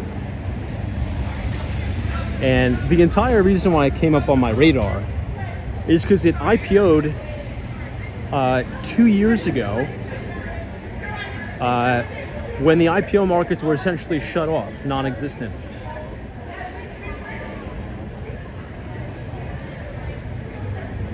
Whoa, guys, look at this. Look at how amazing that guy's library is. This is a stunning loft-style apartment. And whoever lives here, pretty much to a T, has my dream apartment of what like my dream library would look like. You guys see that? You have all this wood paneling wrapping around the entire place. That is a sick library. Cool, right? Now, this building appears to be an old FDNY fire station. We actually used to have a listing on Broome Street. If you type !BROOME, Broome, in the chat, it'll drop the link to the property tour I filmed. And it's a similar loft style setup. And it used to be a horse stable for the FDNY, believe it or not. So they totally did a gut renovation. They converted it into condominiums. But back in the day, it used to be a legit horse stable for the fire department. So really cool history there in some of these buildings. And I would assume that that building may be the exact same. So you'll have these really high ceilings. Most of the time you have these really gorgeous floor through apartments, which means the entire floor is the apartment. Railroad style, really, really cool. I know, NBA Alliance, nice bookcase in the apartment. That's what I want to do. I want to get a custom like millwork company. If anybody has any recommendations, by the way, please send them to me. But there's these companies you could find that do this custom millwork, right? And they will build you an in-home library that resembles, let's just say, kind of the architectural notes that are inside the Morgan Library or the New York Public Library, Stephen Schwarzman building. That's the kind of design that I want. But a lot of that stuff is expensive, like very, very expensive. You could spend like 70 grand on all that millwork. Anyway, if you guys are enjoying the live stream so far tonight, feel free to leave a like on the video. And click the subscribe button if you're new. We're on the corner of West 3rd Street and MacDougal. See how much battery we have. Yeah, we're good. We'll cross the street here.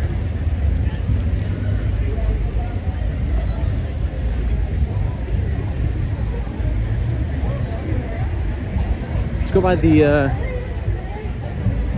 might as well do a lap since we're here. This is what you would consider the college town for NYU.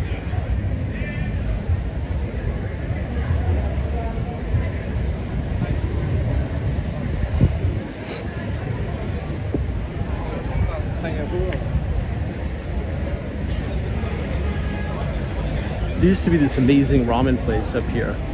Let's see if it's still open. Was this it? I don't know. No, I don't think this was it.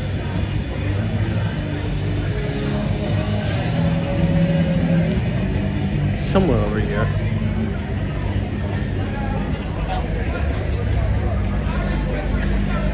Feels like a lot of these places are closed, doesn't it? Doesn't it seem like that?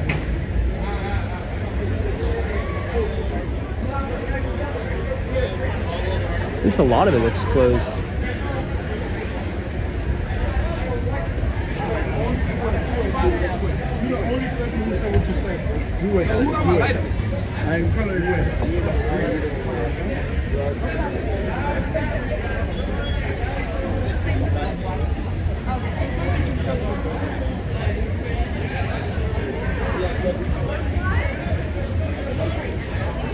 Maybe it's gone.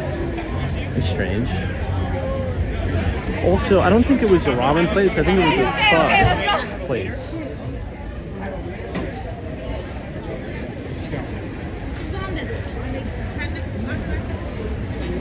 Anyway, I guess it doesn't matter.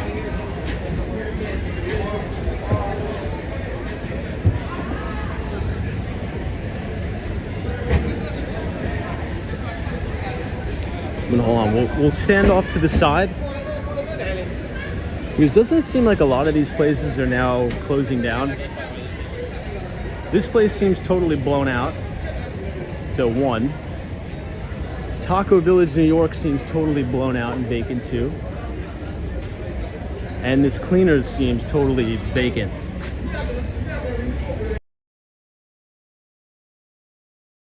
New. Interesting to note. Surprising is this is a very high traffic street too.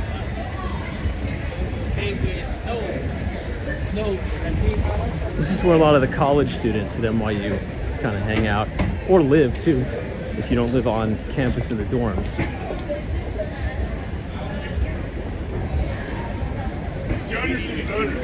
Donors and donors.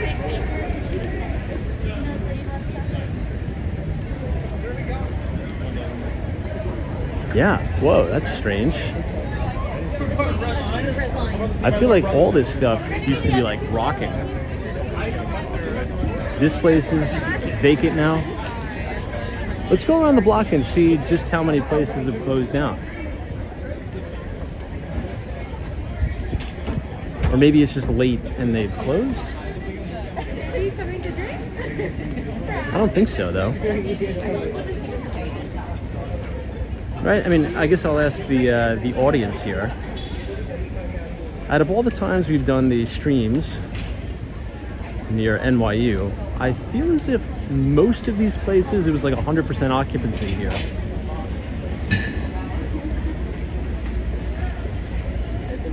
Maybe this tattoo place is just closed.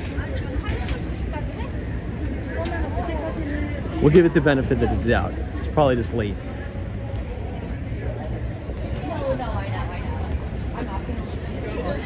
All right, let's make this left on Sullivan Street. And I want to take you guys by the comedy club. It's funny because last time we were down here, I just ended the stream, right? And then I spent about another, I'd say 30 minutes in the neighborhood recording a New York City kind of like nightlife video. And Andrew Schultz, that big comedian, walks right out of the comedy club there. So maybe we'll see some interesting performances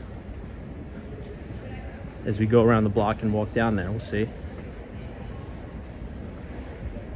Maybe Brad's Brains preemptive closings out of the fear of the protesters at NYU. Possibly, but they look kind of just blown out altogether, don't they? And you have a lot of like the now leasing signs. I don't know, but it is true that a lot of the, in general, if you look at the stats in the city, retail's actually made a big rebound from the pandemic. There's very, very high occupancy now in a lot of retail storefronts.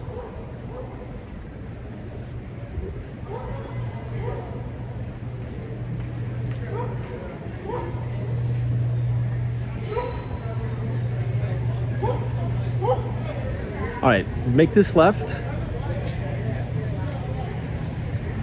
And then we're gonna continue to cross to the west side of MacDougal Street.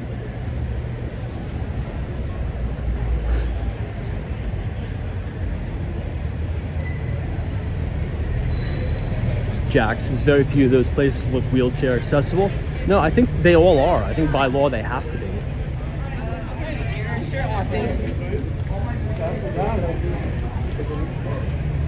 I think it just looks like that because there's a lot of pre-war here, right? It's more easy to tell when you have those newer, you know, condos, but this is a very old section of New York. Like you can see all the pre-war here on the other side. We'll wait till there's Tesla to get out of the way.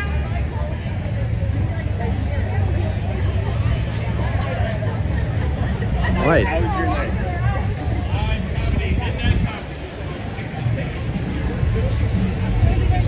We'll try to get out of the bike lane.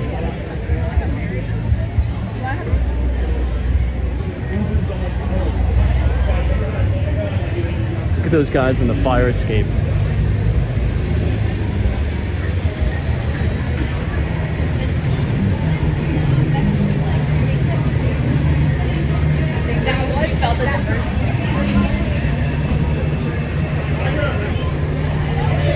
Looks like there is a show going on. Let's see. We can see who's performing.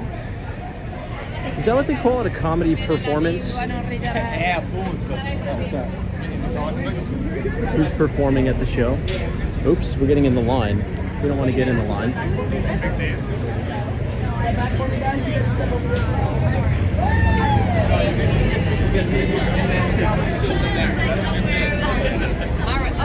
I've got that. All right, let's stand over here so we can see. Man, the city is busy tonight, which is good.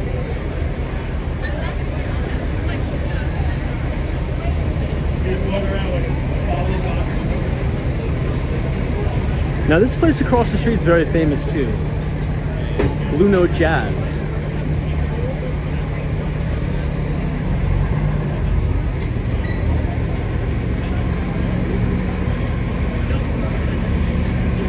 What's up, Kenny?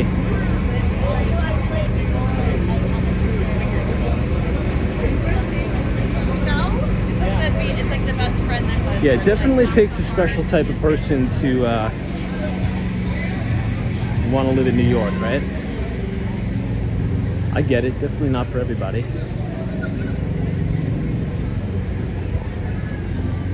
Now, I'm curious to see what's going to happen to this old McDonald's. So for context, we're on West 3rd Street now, right? This is 6th Avenue and West 3rd. This building right here used to be the worst place on earth. This was the old McDonald's. This place was an absolute horror show. I wonder what they're gonna do with it. Let's see if there's any signs on the door. I mean, this place was just... I mean, if you think Port Authority was hell, I mean, this place was like unreal. But great building, great location. Hopefully something nice comes out of it. Glad that McDonald's is out of there.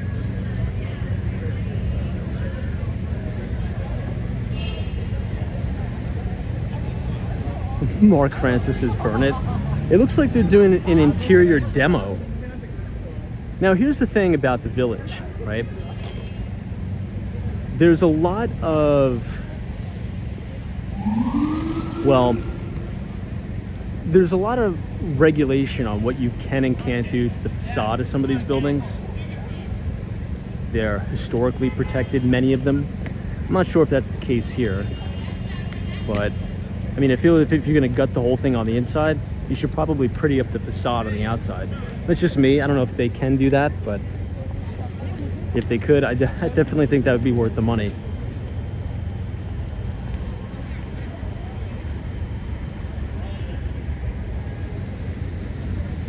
All right, since we have the light, we'll cross. Hey, what's up, Vinny? Good to see you. In the summer, you could watch a lot of pickup basketball games right here. West 4th subway station. Now, the further west you go, it's gonna start to get a lot nicer, right? Some of these are multi-million-dollar townhomes. The West Village is a little bit of an interesting New York City real estate fact. Has now overtaken, okay, Tribeca as the most expensive neighborhood. And I think you'll see why here in a moment as we cross 6th Avenue. A lot of it's quite nice. A lot of townhomes, lots of single family, very trendy, right? We usually make this left on Cornelia Street. This time we won't, and we'll continue to go all the way down. So West 4th and Cornelia, this is where Taylor Swift used to have her place. But let's go all the way down here. Because you'll see some pretty beautiful facades of these buildings. They'll have ivy all over it. It's really better to see this during the day, but since we're here, right?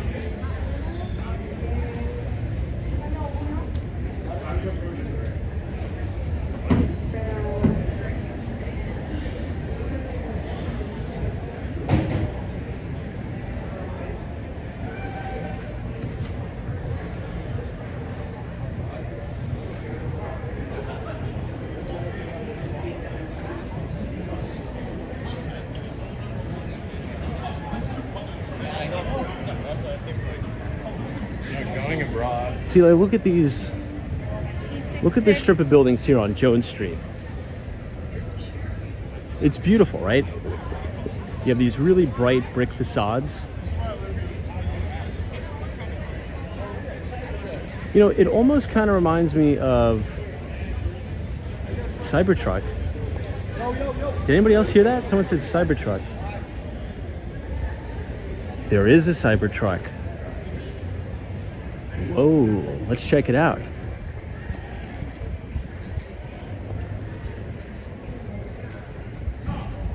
My ears perked up. I knew I heard Cybertruck. Damn. Wow, I love that. That thing is freaking unreal. Holy crap, it's so big in person, dude.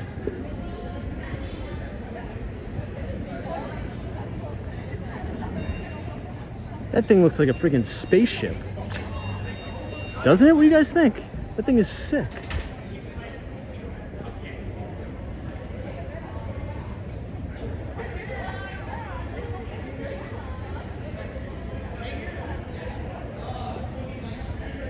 Man, and the body is so wide.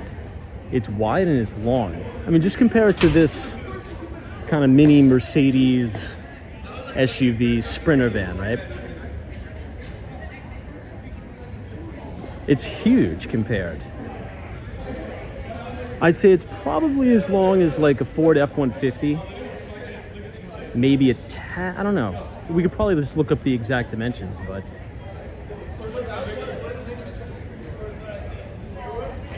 Adrian says, I'll never understand people not liking it. It looks awesome. I think it looks amazing. I agree.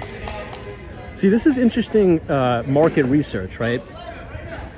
Because look at the interest and the crowd just the vehicle is attracting. Right? There's a lot of people, just catches your eye.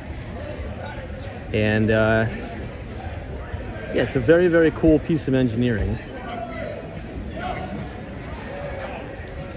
Now, apparently it's bulletproof, right?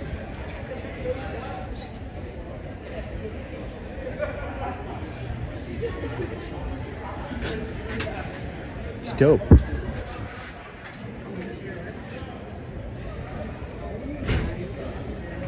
Laura, this is yours? Yeah. Laura, get in your car. Let's go.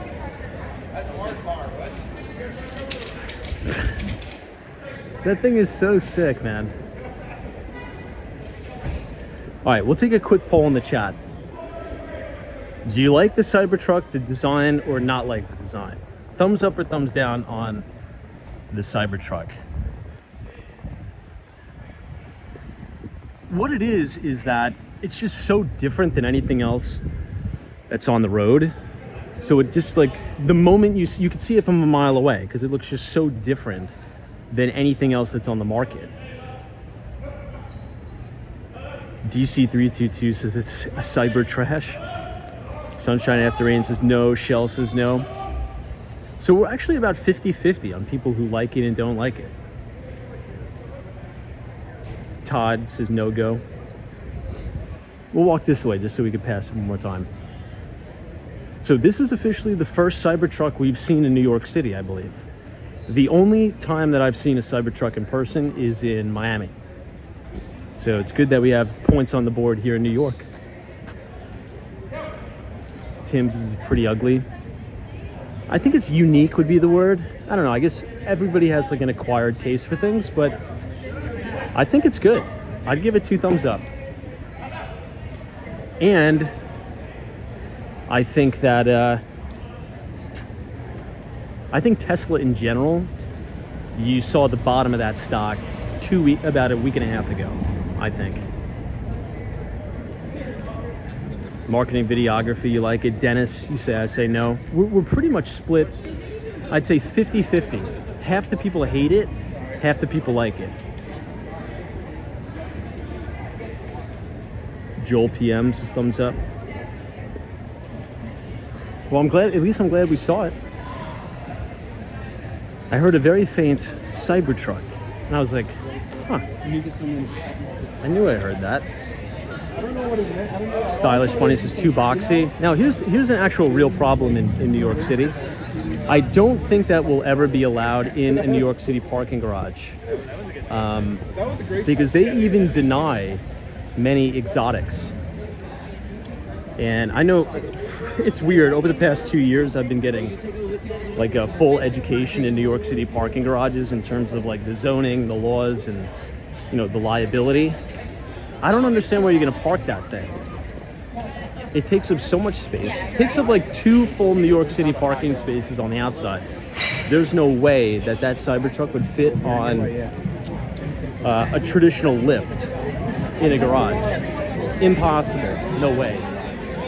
So it's either you're gonna have to have your own garage, which means you're gonna have to have a lot of money, or you're gonna have to live out on Long Island or in New Jersey to park that thing in a driveway.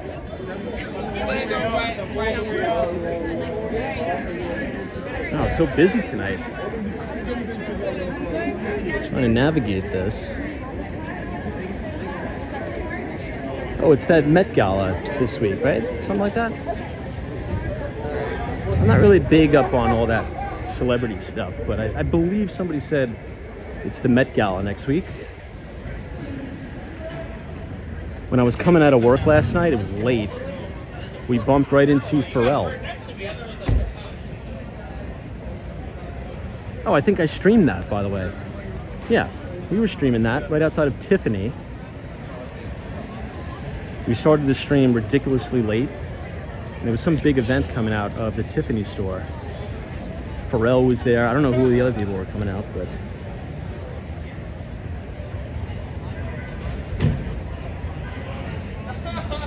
I know, Felix, right? So Felix says, I saw the Cybertruck the other day in the neighborhood, and it looks a lot more massive than I expected. Cool, but not for me, just a novelty thing. Felix, that is exactly the way I felt when I first saw the Cybertruck. I was in person. I was driving my little teeny Vespa back to my house. I had to do a U-turn. I didn't even think the thing was real. I'm like, whoa, that is way more massive than I would have envisioned it. So probably better for suburbs to have that. I don't think you could possibly have that thing in the city unless you're loaded and you have a private garage. Yeah, motorized. Yeah, and you have to plug it in. Exactly.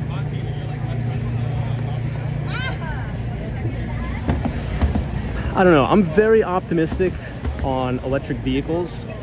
As you guys know, if you've been watching the stream for the past 2 years, huge believer in EVs.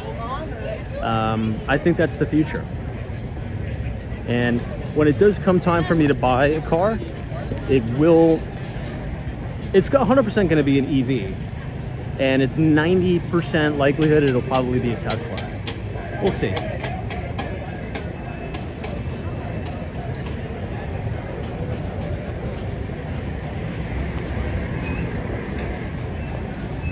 All right, guys, Christopher Street. You have the very famous Stonewall Inn right there.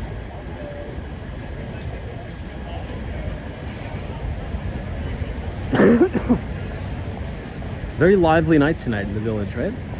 Hey, what's up, Andy? Good to see you.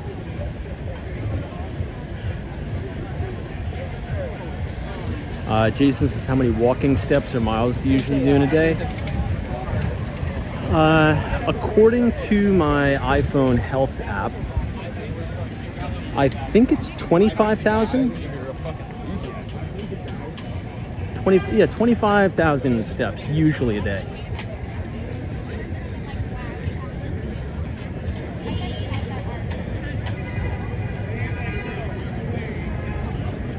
All right, let's just make sure no cars are coming.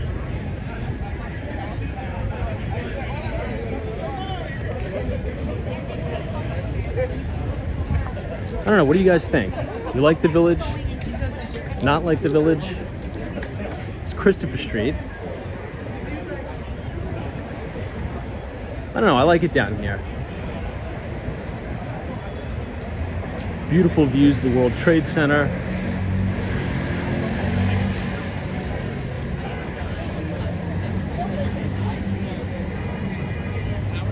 We're gonna make this right on Grove Street.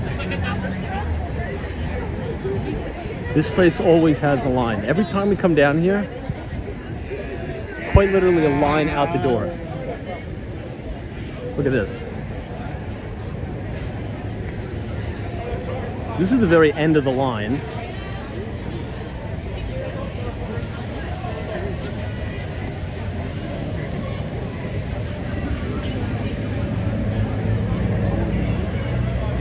The Crisis Cafe.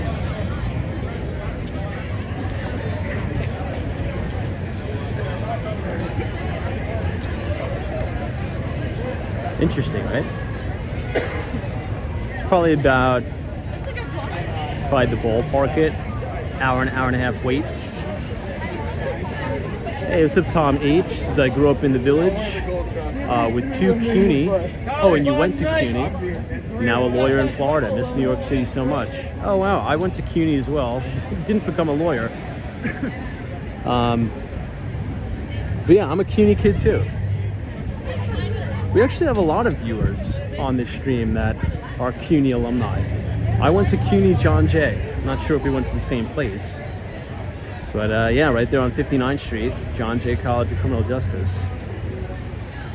But you should come back. I mean, Florida's great. Don't get me wrong. I have a place in Miami as well. But no place like New York City to be in the summer. I always say that. Look at this place. Crafty cocktails. Look at how cool this place looks.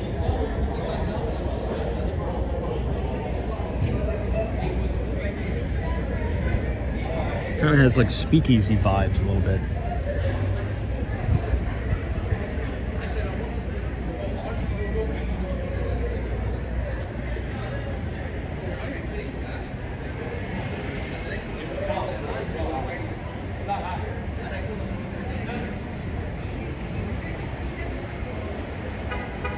But if you guys are, wait, hold on. Should we go up or down? Let's go up, because I think there's this very famous house up here. But if you're enjoying the stream, feel free to leave a like on the video. Click the subscribe button if you're new. We usually do these every day starting at 8:30. Oh wow, they opened up a Mama's 2 pizza. Guys, this place is amazing, okay? I believe the original location is on the Upper West Side of Manhattan. If you're coming to New York City, you got to go to this place, Mama's 2. It's a very different style pizza. It's so crispy. That pizza, it'll like rip your face off. It's like rip your face off crispy. Very good. The original location's on the Upper West. I had no idea they opened up a location in the Village, but maybe I'll have to check that out tomorrow because I will be in the neighborhood tomorrow.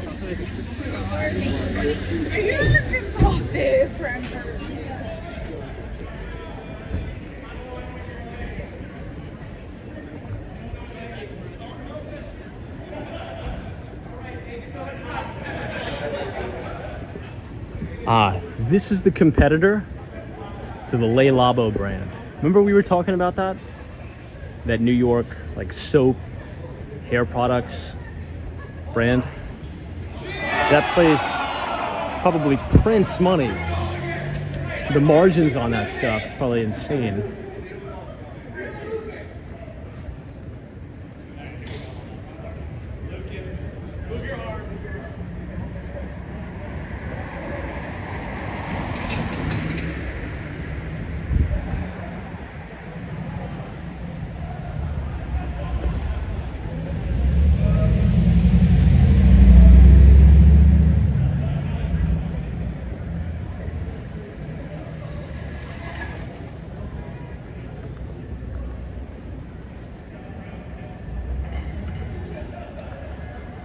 Charles Street.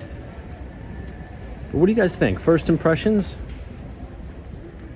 of the Village? It's quiet. I would say it's trendy, it's quiet.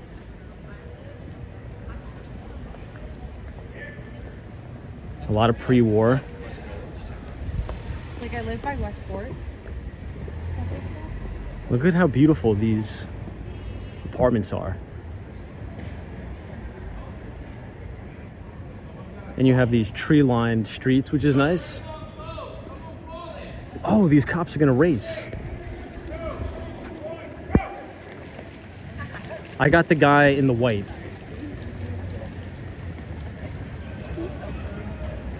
Where you guys know? He did. I think he won, right? I think my guy got the job done, right?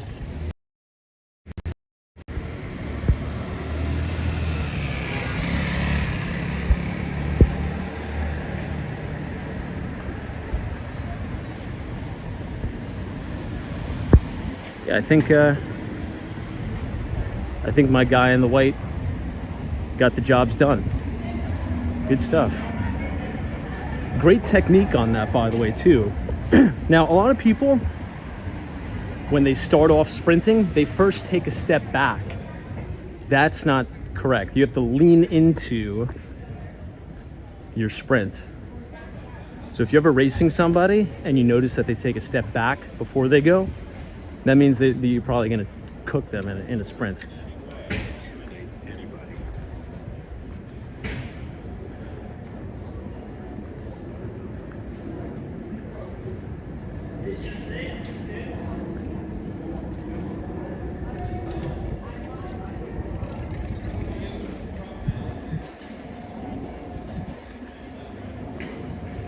And you have all these really cool boutique places too.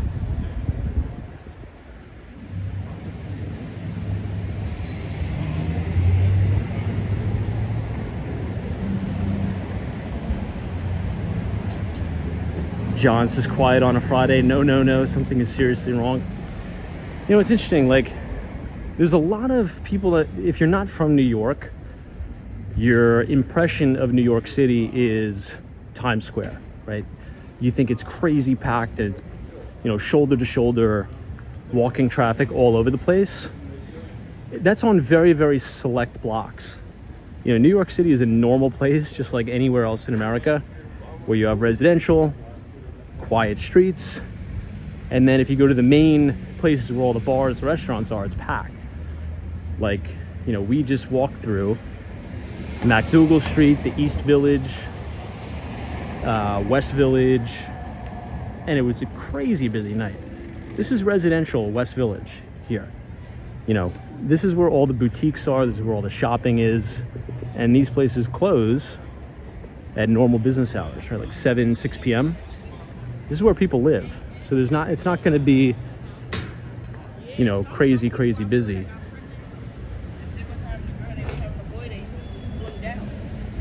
Because the boys.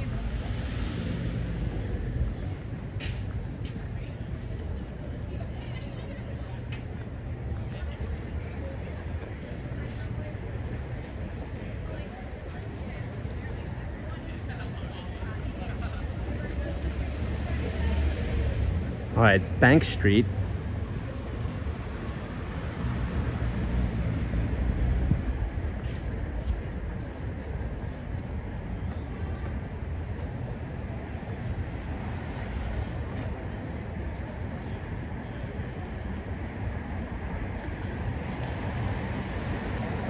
Holy crap, we've been streaming for 2.5 hours.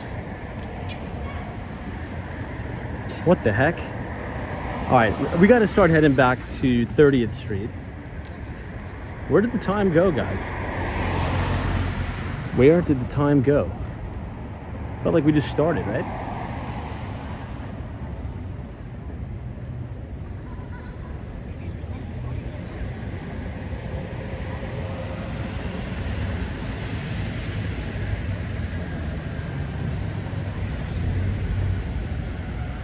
Hey, Western Mass Dave, thanks for stopping by. God bless. Yeah, I got to get up early too. Have to start making our way back up to Midtown.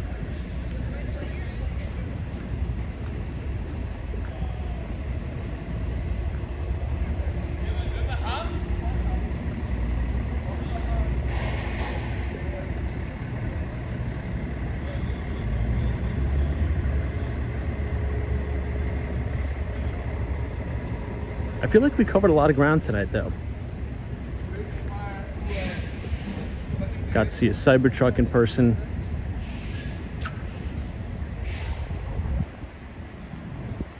Hold on, is this the place I'm thinking about? Let me see.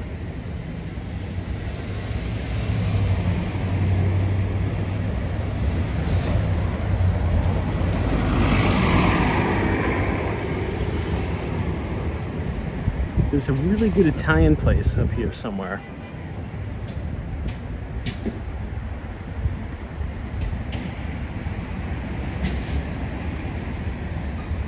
That may be it? Or maybe it just looks different because the lights are on? I don't know.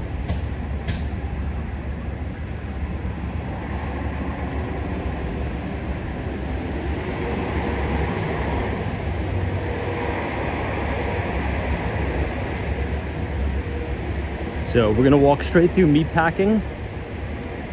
We'll see Chelsea Market, and we'll be able to see Google's headquarters.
There's a museum over here off to the left. It's called the Whitney Museum. I think it's free on Fridays after 6 p.m.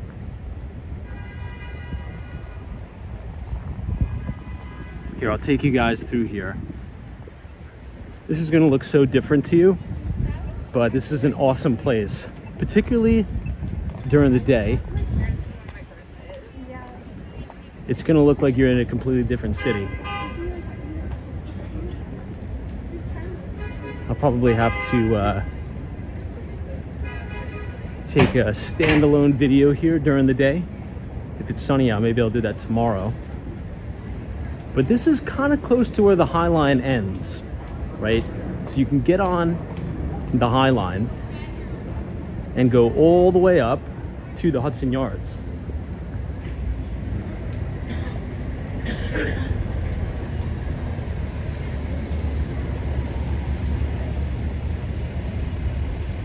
Isn't it cool here?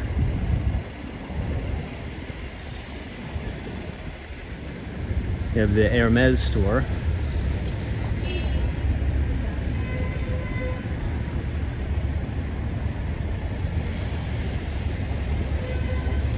And these really cool Belgian block streets.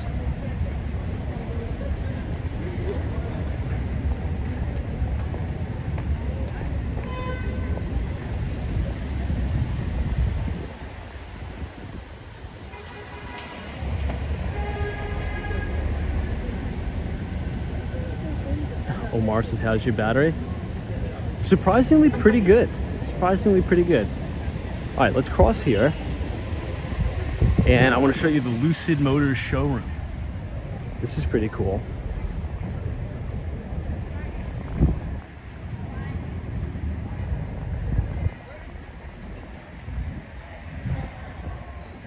What do you guys think? Lucid or Tesla? This is the official showroom of Lucid Motors.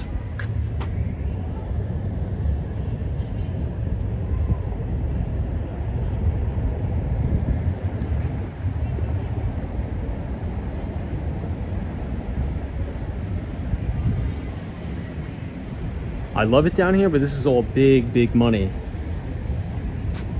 I don't know. I don't really like the design too much of Lucid, but I like EVs, so I'm rooting for Lucid. Hey, WM, thank you so much for your $5 donation. Just thank you so much for the long stream. Yeah, this has been a crazy long stream. Apologize, but see, when it's nice out, here's the thing. When it's nice out, I feel as if it's not the same, doesn't feel like the same time duration. If that makes sense. Like, I could probably mosey around here for 3 hours, and it doesn't feel like 3 hours.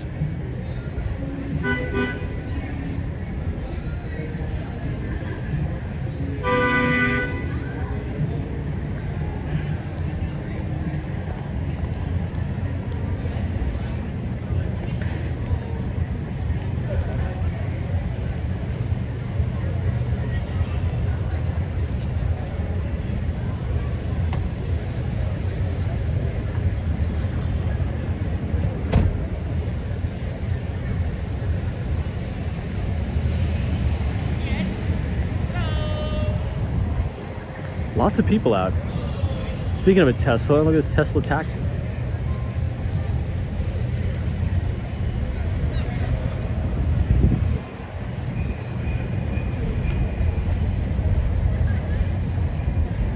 A glass of beer 12 says had nothing to do.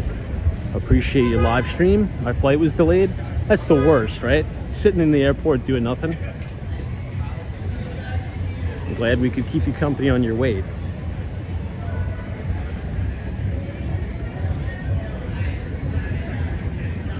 All right, I gotta plug my friend's restaurant. So if you're ever near Chelsea Market, okay, I want you to go to this restaurant called Mel's, M-E-L-S. Now, additionally, if you want, okay, if you actually go to the restaurant, send me an email before you do, and I'll make sure they hook you up in a major way. So again, M-E-L-S. Right around the corner from here. Let me just plug in my phone. And if you do go, let me know. Send me an email and I'll make sure they take care of you.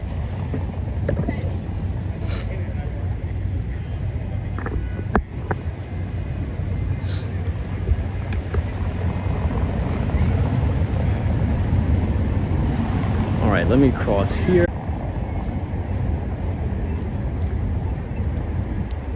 Now you're gonna see Google's headquarters And this is the Apple Store.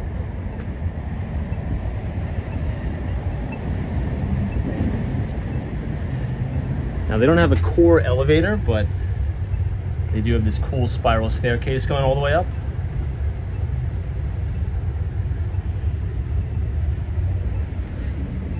Peter says, what kind of food does Mel have? It's like an Italian place. It's like an upscale pizza restaurant, but it's not what you think. That's the only way I could describe it, but it's a bad description. The place is very, very cool. It's upscale pizza, bar.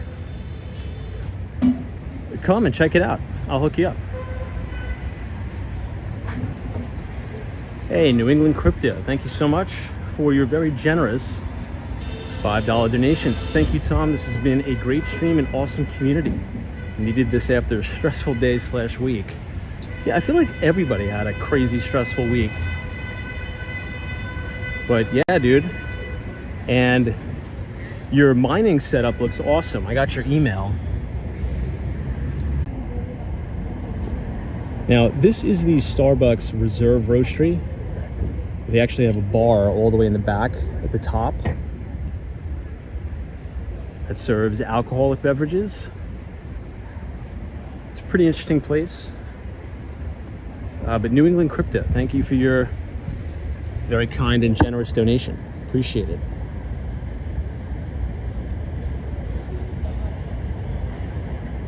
I think this place is cool to visit. You know, if you're in the city once, it's a very, very interesting place. Even though Starbucks got absolutely slaughtered after reporting lackluster earnings. Even Jim Cramer, you know, was grilling the CEO of Starbucks. But here you have Google. This is their main headquarters. Now, there was a lot of Google employees who got fired for protesting during office hours. I somehow knew that that guy was gonna make that turn even without the directional. I can kind of just tell by the model vehicle. I don't know, you kind of get like a sixth sense about it. But I feel as if that trend of getting a little bit too lackadaisical on your employees, I think that's kind of coming to roost, right? Because at the end of the day, if you are, it's fine to protest, right? And you can believe in whatever you want to believe in. It's your First Amendment right. But if you're at a private company, right, and you're disrupting your colleagues, because let's face it, at the end of the day, not everybody cares about your cause, right? There's people from all over the world who work at these companies. And if you protest and barricade yourselves in the office, you're disrupting the other workers. And you're not going to get away with it. So Google fired, I think, about 12 individuals who were kind of creating a little bit of a ruckus.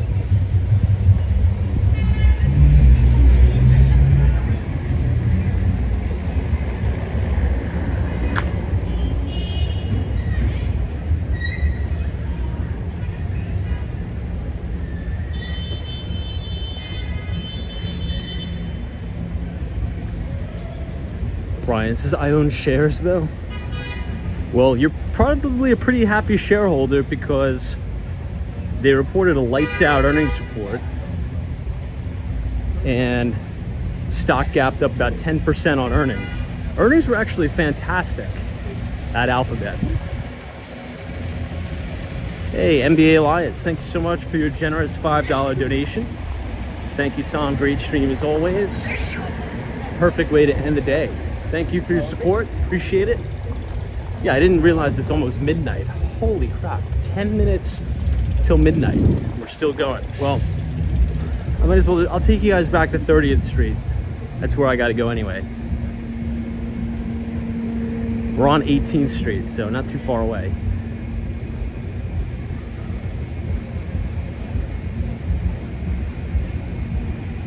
Now we have one of our new developments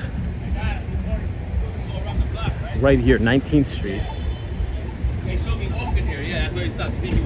It's right across from the Lantern House.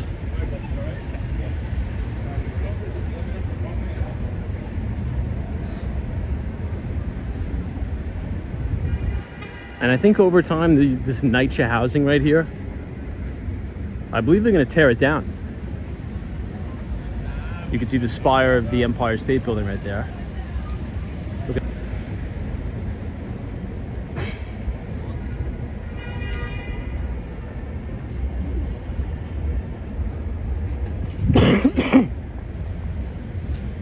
Stylish Bunny says you love Lantern House. Yeah, we're having a difficult time competing with them. We are on the 435 West 19th Street, new development. If you go to our website, you can kind of check out the new dev. The penthouses are amazing, they're fantastic, but again, you know, if your competition is the Lantern House, it's tough competition.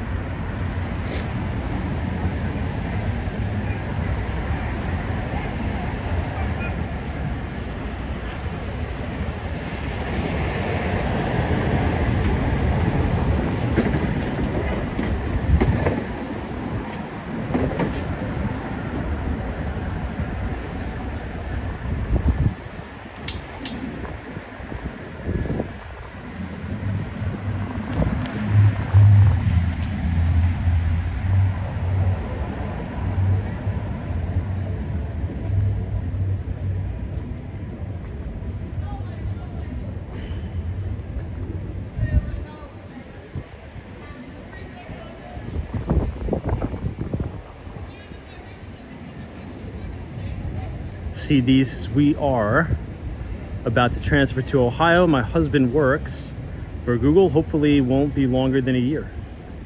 What do you mean, hopefully he won't be working there longer than a year? Google's a good job, it's awesome. But wow, so you're leaving New York, going to Ohio, you said? Wow, talk about a change. I don't know if I could do that. I mean, imagine living in New York City and then trying to get acclimated and adjusted to living in Ohio. I feel like that would be such a culture shock, right? But all the best.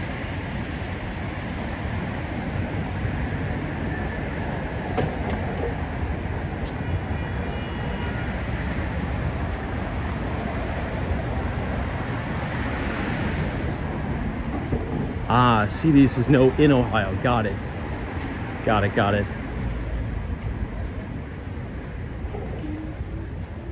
You know, if you think about it, a place like Google, they pay a lot. Those are great jobs. And if you think about the cost of living in Ohio, no, I'm not an expert in Ohio, okay? But it's a hell of a lot cheaper than living in New York City. So you probably have, you know, a relatively high salary. I mean, the people in Ohio probably make a little bit less, but at the end of the day, it's Google money. So that in Ohio is a 10 out of 10 play. So that is fantastic. Hey, Jason, thank you so much for your $2 donation. So I just found your channel, great info of New York. Thank you, Jason. Appreciate it. Yeah, for our new viewers, we do this every night. Usually starting at 8:30 p.m. But this last week I've been so busy. We've been starting a little bit later.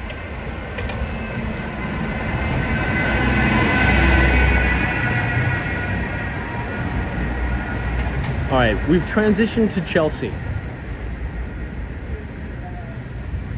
So down here you'll see the very famous Chelsea Hotel. This is 9th Avenue, so as we continue to walk all the way up to 30th Street, we might as well cross since we have the light. You're pretty much going to see a spot-on view of the Hudson Yards. And the Hudson Yards is pretty much a massive collective of Class A office towers. So for those new viewers, what's happening in New York City, particularly in the office market, is commercial real estate is getting killed here, but it's getting killed in very specific segments and sectors, particularly Class B and Class C office. But a lot of the Class A new product is doing really well. So you're seeing big corporations, big banks, downsize in overall square footage footprint, but upgrade in terms of the building quality. So great amenities, new buildings, floor to ceiling glass windows. And a few of the notable buildings that are going up: 270 Park Avenue, 425 Park, and the newest building that was just announced, which is going to be a collaboration between number one, Ken Griffin at Citadel, and Steve Roth at Vornado. It's going to be 350 Park Avenue. That's going to be the new New York City headquarters of Citadel, which is a market maker and a hedge fund on Wall Street. And they will occupy the first 57 stories of that building. Then you have the Hudson Yards, like 1 Manhattan West, 2 Manhattan West. You have the headquarters of the NHL, National Hockey League. You have Accenture, 50 Hudson Yards. You have BlackRock, new headquarters there.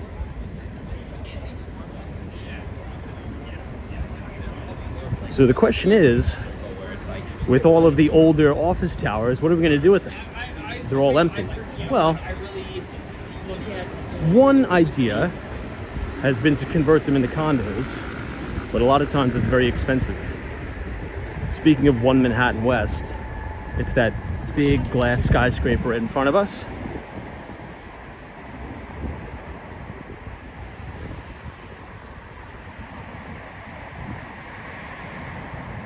Oh, Wise House, Citadel moving to Miami as well. Yeah, I mean, they're building a super tall on Brickell Avenue. Now, currently, Citadel's temporary headquarters is in the 200 Southeast Financial Center in downtown Miami. They occupy the entire 20th floor, but they used to be the WeWork. We actually used to start our live streams in that building from the 20th floor, and Citadel quite literally kicked us out. No more WeWork up there.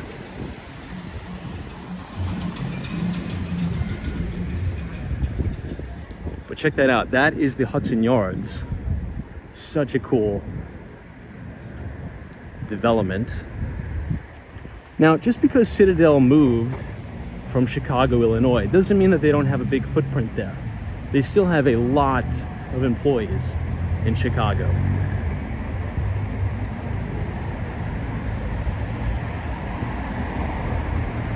Looks very futuristic, doesn't it? Now, the building with that triangle sticking out, that is the Edge. So it's one of the newest observation decks in the city.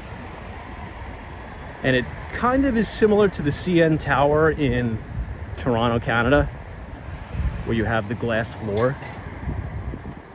If anybody's ever been up in the CN Tower in Toronto, it has that glass floor you can kind of stand on. The Edge has something very similar.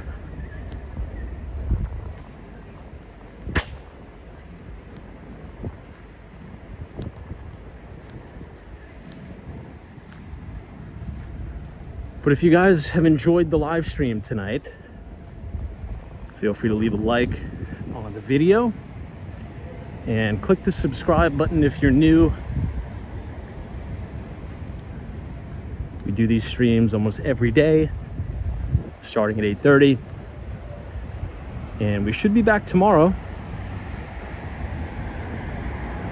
I think this is a good place to leave off.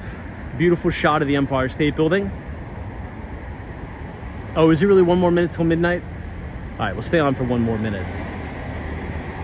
Might as well. I mean, if we're gonna push it, I mean, we might as well finish strong, right? But anyway, I'll see you guys tomorrow. Thank you for joining. Have a wonderful weekend. Please God, the weather will be superb. And yeah, thanks guys. So, Oh Wise Owl, appreciate it. Troy Atman, Ozzy, Muhammad, Darren, Stylish Bunny, all of our moderators. New England Crypto, UniJ23, thank you so much. MD, Austin City Limits, Glass of Beer 12, Jason, appreciate it. TD, Teresa Diaz. You can tell it's midnight. The Empire State Building is going off. All right, everybody, like, subscribe, and we will see you later. Have a wonderful weekend. Be safe and enjoy it. Take care.